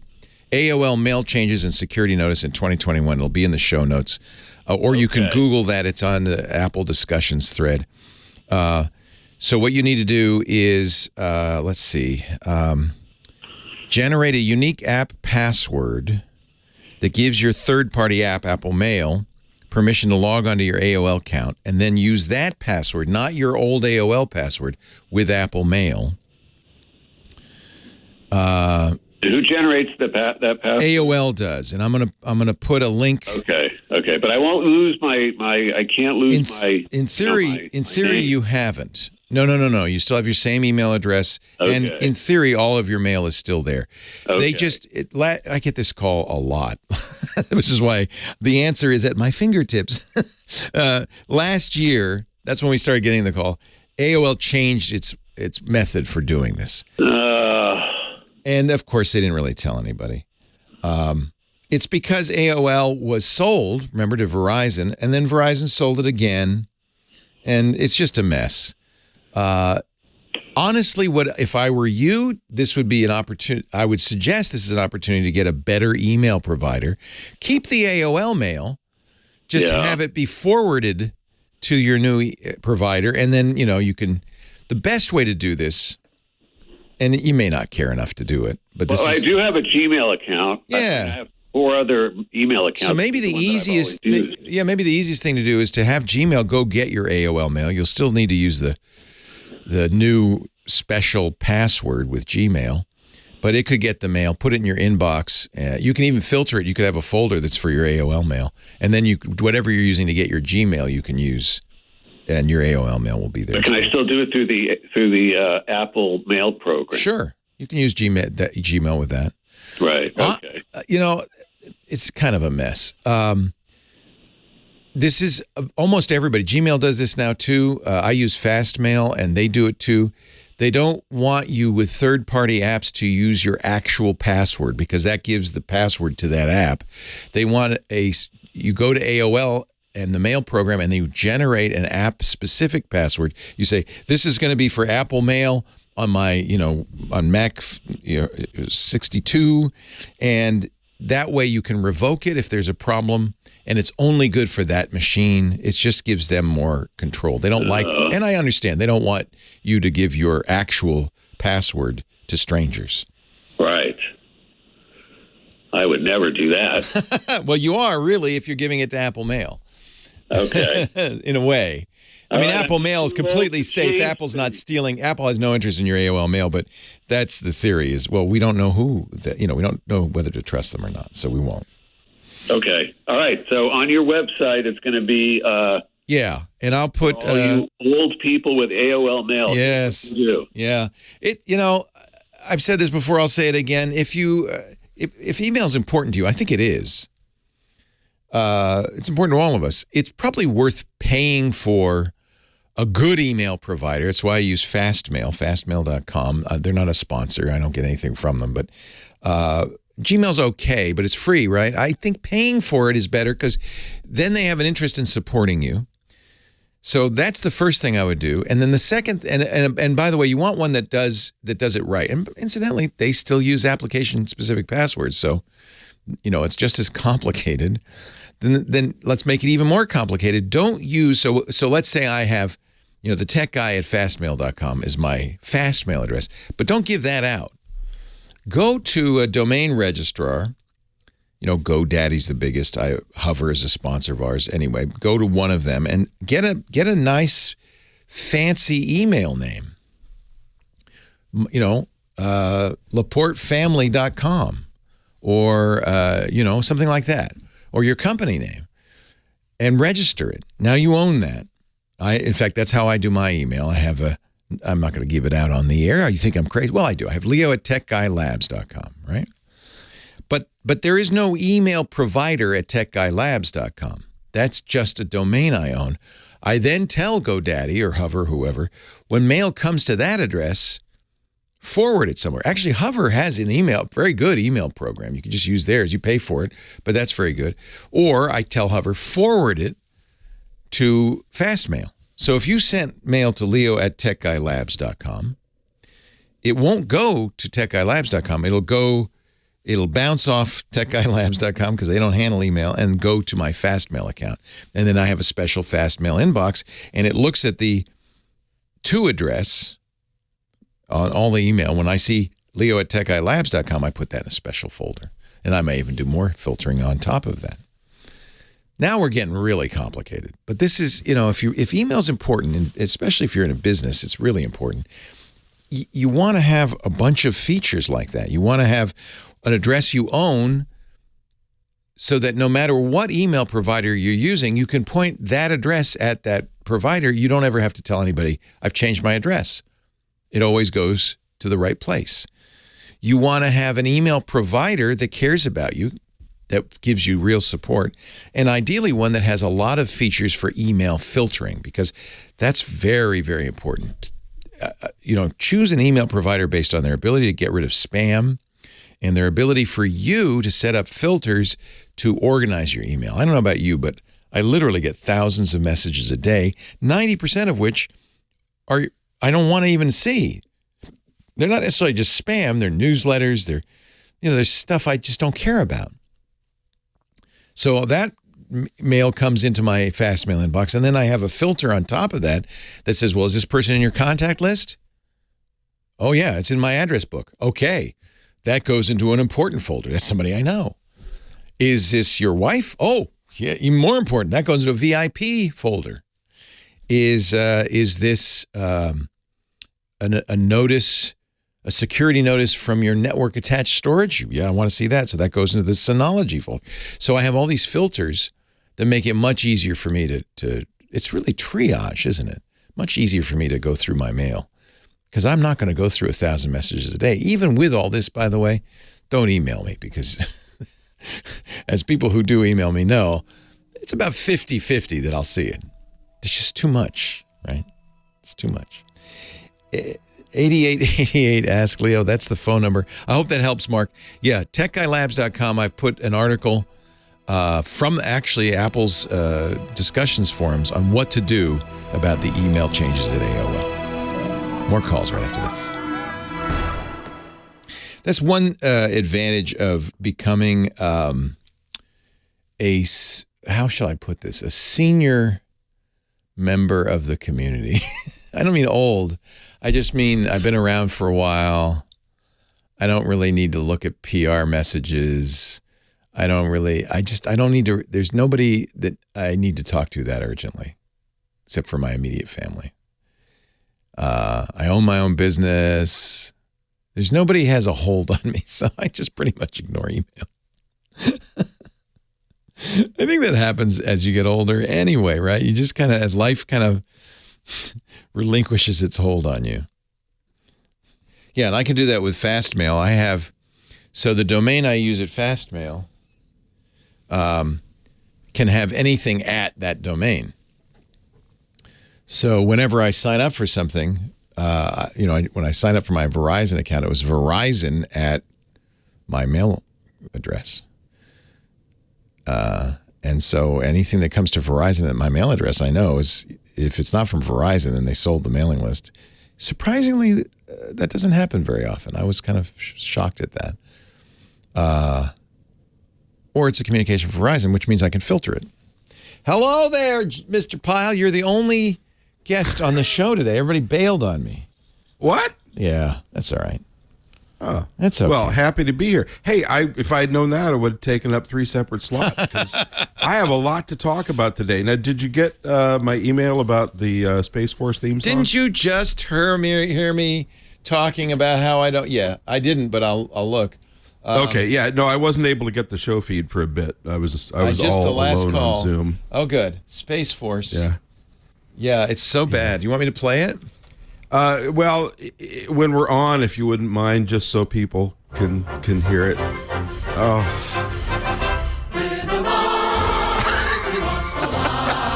It sounds like it stop. It really sounds like a parody. It sounds like something from the 50s about a better dishwasher from Maytag, And I mean, we'll talk about it when we're doing the segment, but it was stunning to me after all these decades of great movie music, and I sent you a follow-up link. I don't know if you can use it or not, because it's just some private group out of Florida, but there are other people that were vying for the honor of making a Space Force theme, and they're better. They're a little dark, they're a little contemporary, but no. Anyway, we'll talk, but also we have to talk about the double asteroid redirection test, which is impacting an asteroid live on television tomorrow. Oh, yeah, I got to remember to watch that. And, yeah, other stuff. Yeah. I actually dropped you a line to see if you wanted to do it live, but it's kind of a weird time. No. It's in the evening. Yeah. No, I don't. You got a life. I got a life. You got a new watch to look over, right? Well, the Artemis launch got put off again thanks to a typhoon. I have a long-standing bet with Rod Pyle, our space guy, about whether Artemis will ever launch. We will be talking to Rod Pyle in just a few minutes about space. There's more than just that. In fact, there's a very exciting space event you can watch on TV tomorrow, but Rod will explain. Meanwhile, back to the phones. Aaron on the line from Ashfield, Massachusetts. Hello, Aaron. Hi, Leo. Welcome. I have called in once before, but... Oh, my God. That's okay. To tell That's you good. about our fiber optic network out here in the boonies. But, oh, you're making me jealous. That's all. That's okay. But the reason I'm wanted to call now is just to complain. I figured you'd be a good guy to complain to. Sure. I'll be a shoulder you can cry on. What's the matter? Well, I was a little annoyed because my wife is a big Red Sox fan, and so. Well, that's annoying in and of itself. Are you a Yankees fan? No. Okay. I'm a Red Sox fan too. I'm with her. When I met her, I was not a baseball fan, but after 50 years, I've started to see them. Good. So, Friday night, the Red Sox game was on Apple TV. Oh, it was one of the Friday night games. Okay. Yeah. And so they have, you're forced to listen to their horrible play-by-play people. Yeah. Yeah. I am told, by the way, that's not Apple's fault. That's who Major League Baseball gave them. Really? Yeah. Well, that's generally the way it is when there's any kind of a national. That's right. Broadcast. It seems like they think that the people that are watching don't know anything, and they need to explain how the game works and everything. There's a certain also political correctness in their team. They feel like they have to get more women on, and some of these women are not very good. They're like social media experts and stuff. They're trying to be hip. I'm looking now at the Wikipedia article, and maybe Apple did hire these guys. I don't know. I'm certainly with the approval of Major League Baseball. For a fan, they want to hear the people they're used to hearing. I'm completely with you. And the thing that's annoying is that there's no DVR function. You can't pause it, so you can't sync it up with Joe Castiglione, I didn't know that. Yeah, because that's what I usually do. I get TuneIn fired up. I get the Boston play-by-play guys because I want to hear the homers. And then you know what I use to sync it up is the crack of the bat. So I would pause with the TiVo. I'd pause it when the bat hits the ball, and then I'd wait on the TuneIn audio till I hear the crack of the bat, and I press play, and that works pretty well. But you can't do that if you can't pause it. No, you can't do anything, and it's the radio is about 15 seconds behind the right. So the video. And so you need to be able to pause the video for that amount of time, and then that way everything will be synced up. And you don't want to listen to the play-by-play 15 seconds later. That's no good. And if I was making a YouTube video about this, my clickbaity what would your headline be? My headline would be streaming sports is a big conspiracy to force us all to watch commercials. Yeah. I'm surprised I haven't gotten that call yet about Thursday Night Football because, Amazon bought the rights to NFL football. Thursday night on Amazon, you can record it. Yeah. In fact, they do it for you. Now, Apple, I think, will let you watch the game afterwards on a recording, which you could pause and forward, but you don't want to watch the game when it's over. That's not. Yeah, well, what I like to do is start 15 minutes late. Yeah, skip the commercials. I know what you're up to. Don't think I don't know what you're up to. Yeah. Well, having all these years with TiVos and getting used to this stuff. No, if you do that with the NFL, there's only 11 minutes of actual action in an NFL game. So you really can cut the time down quite a bit. With my old DirecTV TiVo, you had two live buffers, so I could watch two games at once, and I'd get to a commercial and pause it, switch to the other one with one button, Brilliant. click, and I did not know that Apple TV didn't let you pause the game. That's my weird. Question is, what's going to happen? What's going to happen if they end up getting NFL Sunday Ticket? Which they are in the bidding for. How can they? It seems like they'd have to have a DVR function for that. Yeah, because it's all the games. So you can't. You're watching the game live on Apple TV. You can't press the pause button on the Apple remote. No. Well, I'm watching on Roku, but that may be. See, that may be because I think you can do it on an Apple TV. You just can't do it on a Roku. Well, that sucks. Apple wants you to buy their hardware, dude. In fact, I found it mind-boggling that Apple made Apple TV Plus available on all these other devices, including many TVs. But I guess they just want the business. But yes, I think it works better on an Apple TV, of course. Yeah, I had to go through. I am with you. I think Apple hasn't done a very good job. I am sort of excited, though, about companies like Amazon and Apple getting game rights because, in theory, if they wanted to show off technology, they could do so much more. You know, they could really have, in fact, I think Amazon plans to have Amazon Stats. You're going to have the X-ray feature on Thursday Night Football.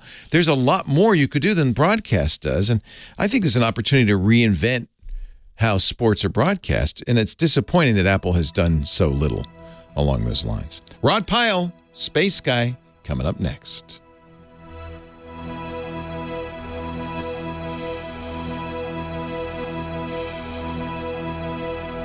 I see the issue.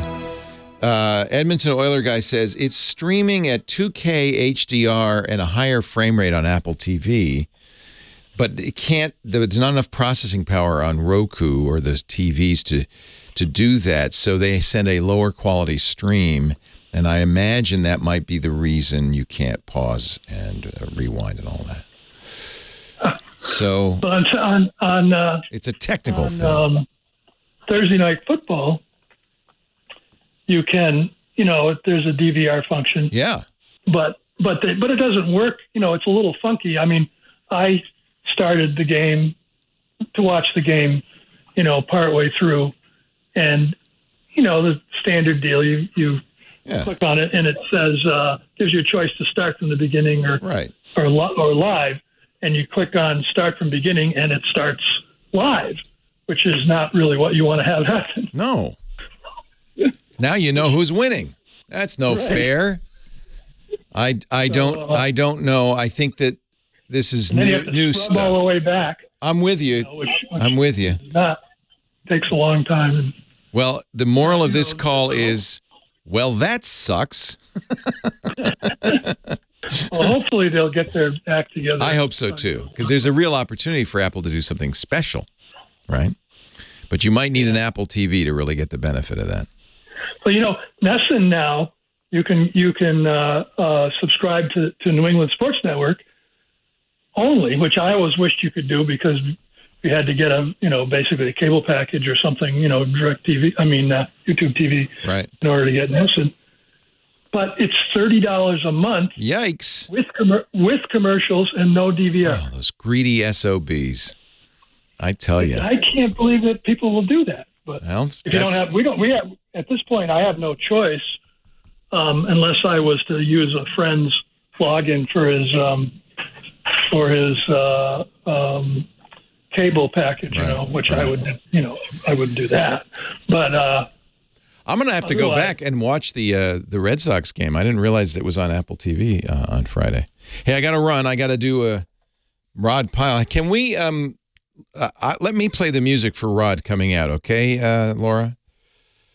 I have a very special theme song for Rod. Do you hear me, Laura? Do you hear me?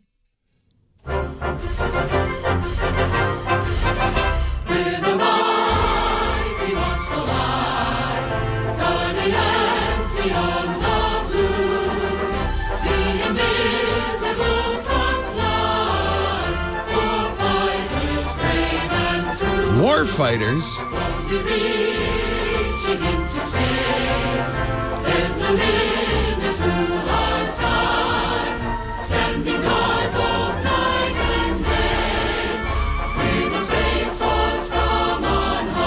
The Space Force from on high. Rod Pyle, your new theme is here. How do you like it?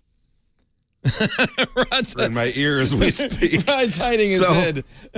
So, after 1,000 years or more of Western musical tradition, 100 years of great movie scores, 50 years of Star Trek, and 40 plus years of Star Wars, and Batman, and Elfman, and Williams, and all these great guys, this is what we get. You're saying we could do better.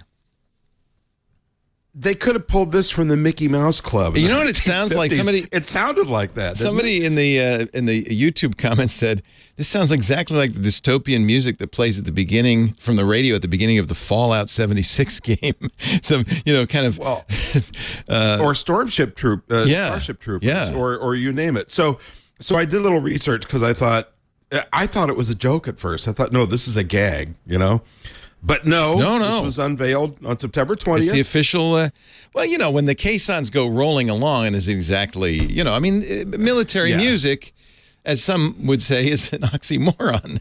But and I realize it's a national anthem versus military, but in Casablanca, when they strike up the Marseillaise is a great song. Marseille, yeah. It's fantastic. Yeah. I mean, the lyrics are kind of stinky, but the song's great. Right. Or the Scottish enfants de la patrie. Yeah, le jour de gloire est arrivé. If John Philip Sousa wasn't rotting away before, this poop in a punch bowl would do it. So I take it you're not a fan. I was in high school band for 4 years. We marched in the summer with the LA smog so thick you couldn't see the mountains 2 miles away, and we played better stuff than this. So I assumed it was some general's 10th grade kid, but it turned out it's a very talented it was composed by 2 former service members. Well, James Technor, I believe, who was in the Air Force band. But he's a recording artist. He's at least a Nashville recording artist. Anyway, don't waste more time on this. That's the new Space Force theme. Welcome. What else is going on? Okay, so very important. Tomorrow, Monday, 7:14 Eastern Time, 4:14 Pacific, and all the ones in between. The DART is that spacecraft. AM? I hope that's not AM. PM. Oh, thank God. Okay. Yeah. Tomorrow afternoon. Redirection test. Okay. Yeah. Slams into an asteroid. So this spacecraft, which is a 1,200-pound probe, its sole purpose in life was to go 7 million miles and ram into a moonlet orbiting an asteroid called Didymos. So the moon is called Dimorphos. It's 500 feet across. We've talked about this before. The plan is that we're practicing for someday a Earth-ending asteroid coming our way and deflecting it. And you don't have to deflect it much. Deflect it a quarter of a degree if it's 1 million miles out, and it's going to miss entirely. So, well, in this, the deflection here is just enough to measure from Earth. So really, this is just a test of a kinetic. But here's my question: how are we going to watch this on TV? Because the only instrument on this probe besides the AI that directs it into the rock for the last 4 hours is the camera, and that rock is going to get bigger and bigger. And bigger. Oh, that's cool. And then it's going to go whoop. But how long does it take for the signal to get back from the camera, though?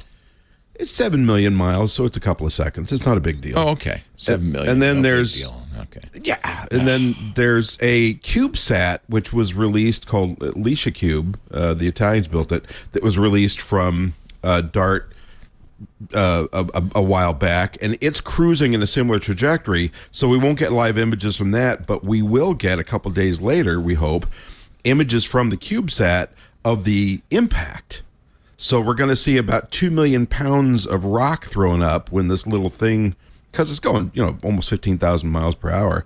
When it slams into the asteroid, we'll see the impact and the ejecting plume come out.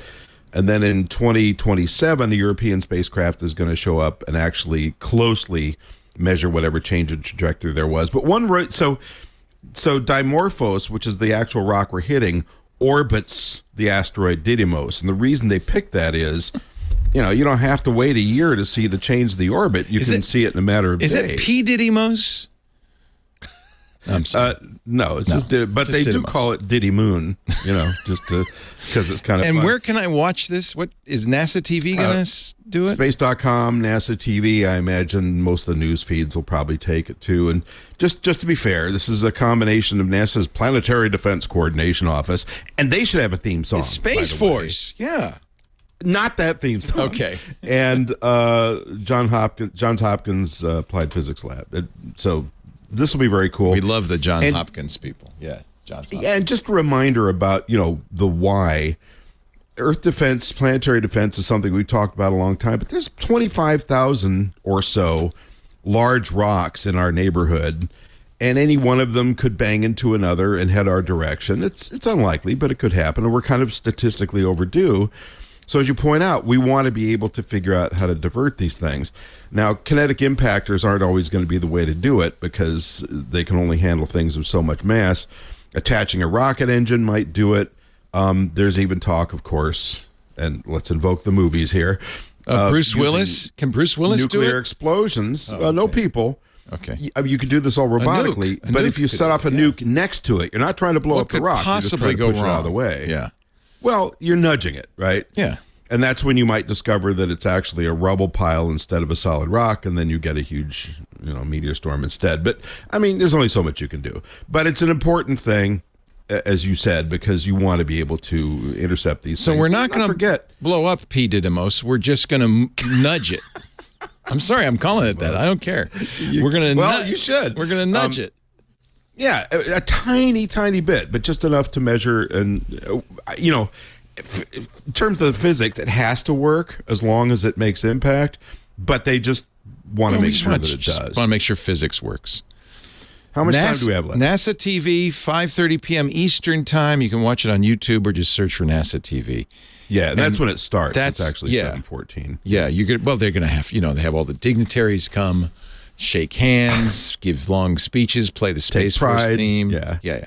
Oh, Artemis! What the hell? We're never. Yeah, I'm going to win my bet. I know I am. So I'm going to win my bet too because I get Tariq Malik's Star Trek chair when it rolls into August or excuse me, October. Well, maybe August. I think you've won your bet.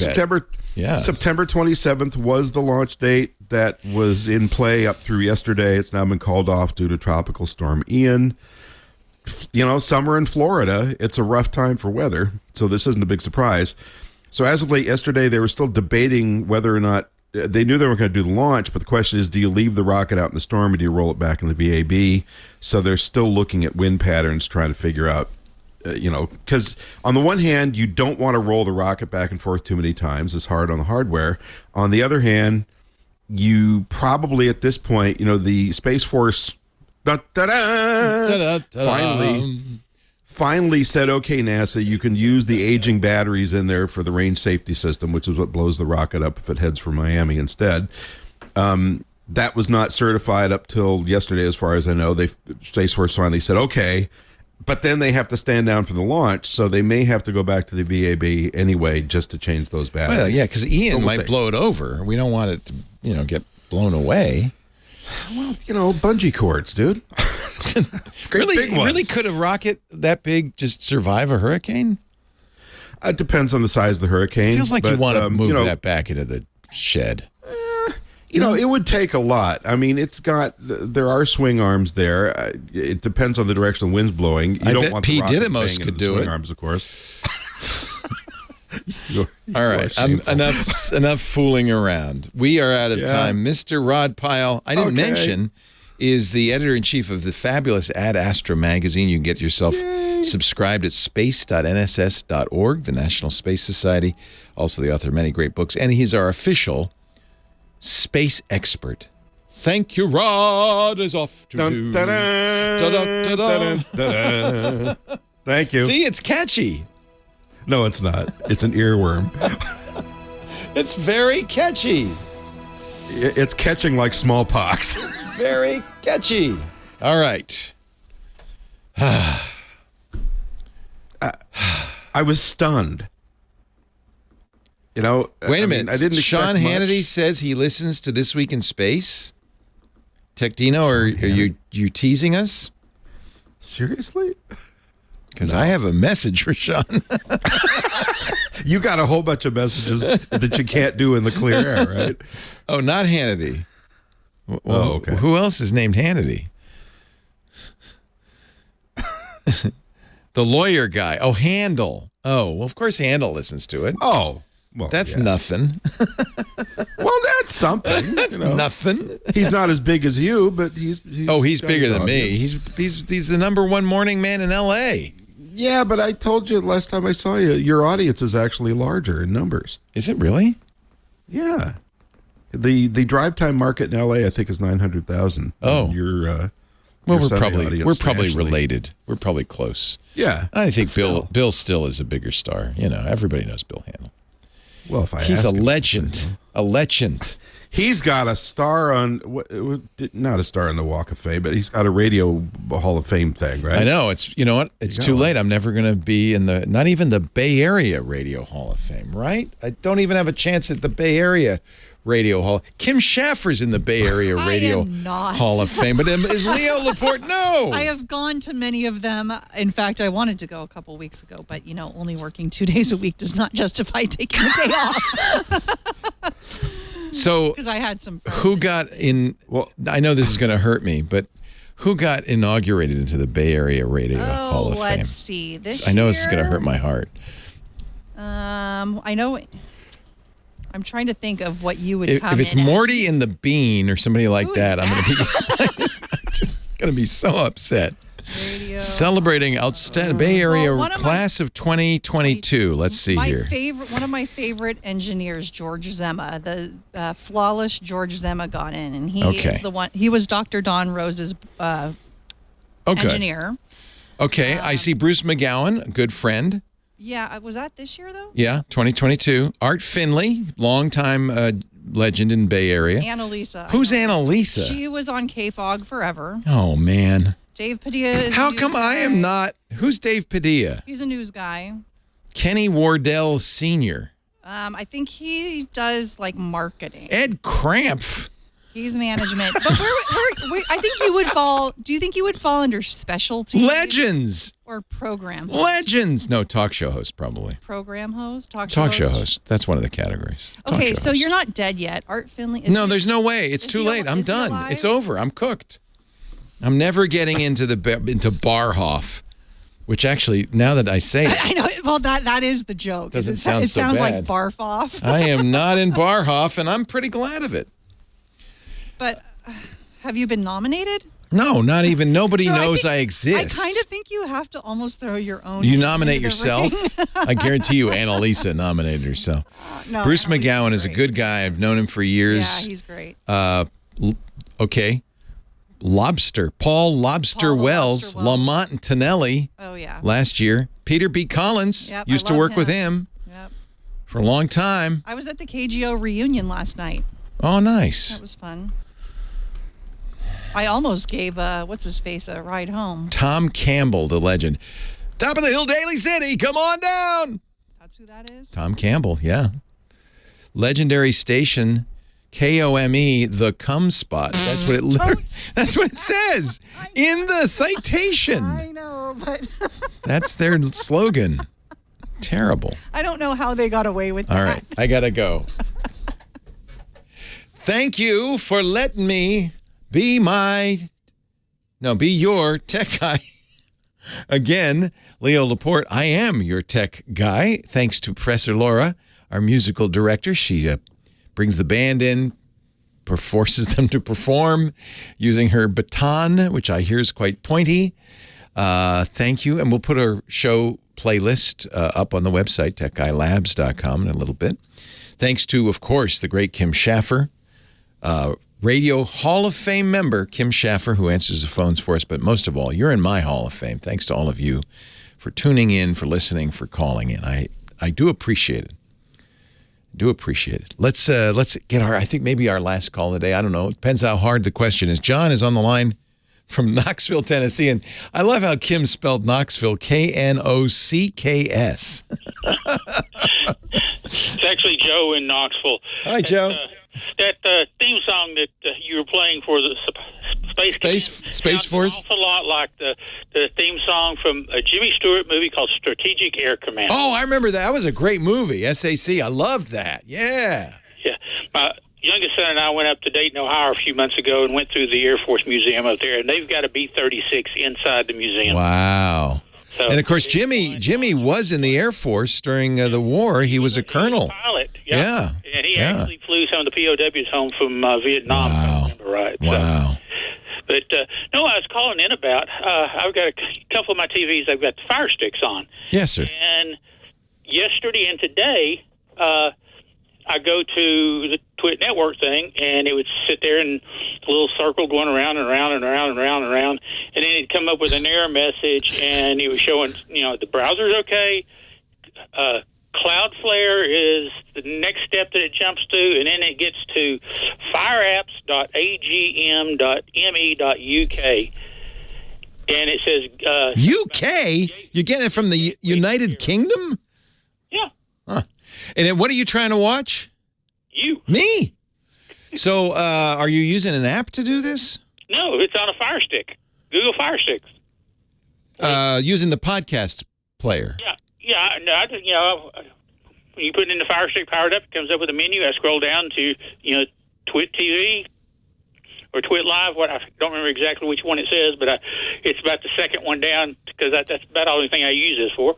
And then it wouldn't load yesterday on two different TVs with two different Fire Sticks, and it's the same thing today. I started getting a different message a few minutes ago, but then it went back to the same one, so I thought maybe they were working on the problem, and it was just giving me a different error this time. I don't honestly know how we get on, there.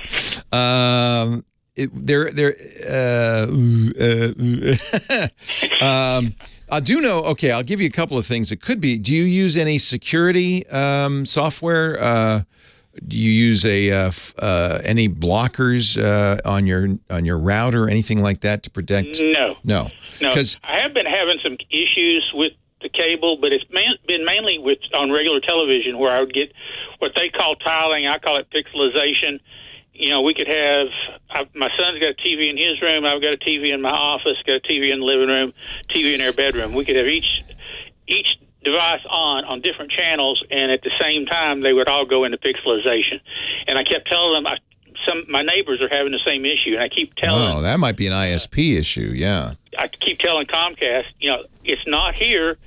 They've changed out a couple of boxes here and stuff. No, but if your neighbors are getting the same thing, it's at the head end. So yeah. In fact, I've had the Comcast guys come out, and I'm on a little cul-de-sac on the one place in the cul-de-sac. It's got a cement box that says cable TV. He pulled that up. He said, "Oh yeah, your splices are bad," and he went in there, respliced the connections, and everything's got better. So everything's overhead here, but he might have to climb that pole. I quit calling Comcast tech support because you can't get anybody who speaks English. I know. So I go to the top and let it come downhill. I emailed the CEO. Good job. Get that Roberts guy. Within 2 hours. Did it? It worked. A few years ago we had a lot of issues because we had storm. I love it. I had 11 trucks. I live on a cul-de-sac with 6 houses. I had 11 Comcast vehicles on the street in front of my house. Oh my. They went through the whole neighborhood. They don't like doing that either. Those truck rolls cost them money. So a lot of big companies, the CEO has something called the Office of the CEO.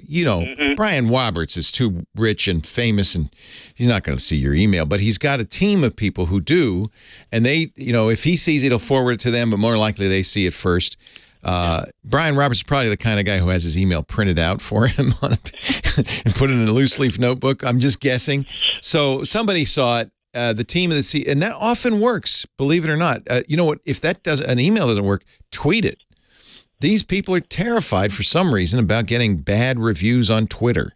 So that's another. We have a consumer reporter for one of the local TV stations that really likes to go after companies. Yeah, that's another good way to do it. Yeah, or call a radio show and complain. Now, one other thing you can do I'm not sure how you're getting this on the Fire TV stick, but go to the YouTube app, and we're also stream on YouTube Live, and you can. I found it that way, and that might be better quality anyway. 3 other computers in my office, so I just put one of them log on to Twit There you go. directly and Well, bless you. show it that way. Bless you. Thank you so much, Joe. I appreciate it. So, I've got one other thing real quick. Yes. I got a nosy neighbor that had put some cameras up, and she'd put two on her front of her house to just watch her yard. That's no problem for me. She put one on the side of the house. All it does is watch my driveway. It's watching you. Yeah. So I've got a high-power laser I mounted on a tripod. I keep it focused on the camera.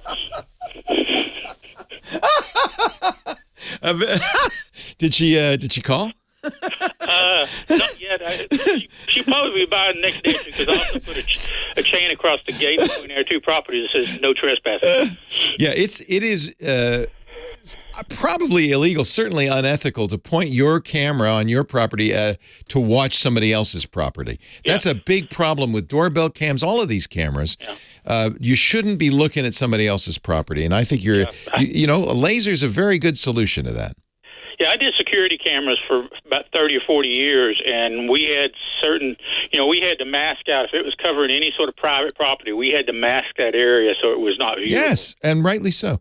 By the way, the chat room's telling me WB6DHW, same problem with the Fire Stick and TWiT the last 2 days. So it must be something that the Fire Stick is doing. If there is an app, those apps we don't do, and they probably expired after a period of time. One of the guys, a great guy who was doing our app for years, got a real job, and so we don't have any official apps. So if it's an app, then that could possibly be it. But YouTube Live is a good way to do it. On the Fire Sticks, I'll probably just go back to the YouTube. Like I said, I've got several other computers sitting here around my desk. I'm grateful you put in the effort. Thank you. We appreciate it. Okay. Hey, pleasure talking to you in Knoxville, Joe. I think your neighbor's getting some hard knocks right now. Oh. Wow. What color laser was it? Well, I've got a red one on it right now. I had a green one on it, and I've got a high-powered blue one coming in the next few days. Ooh, yeah.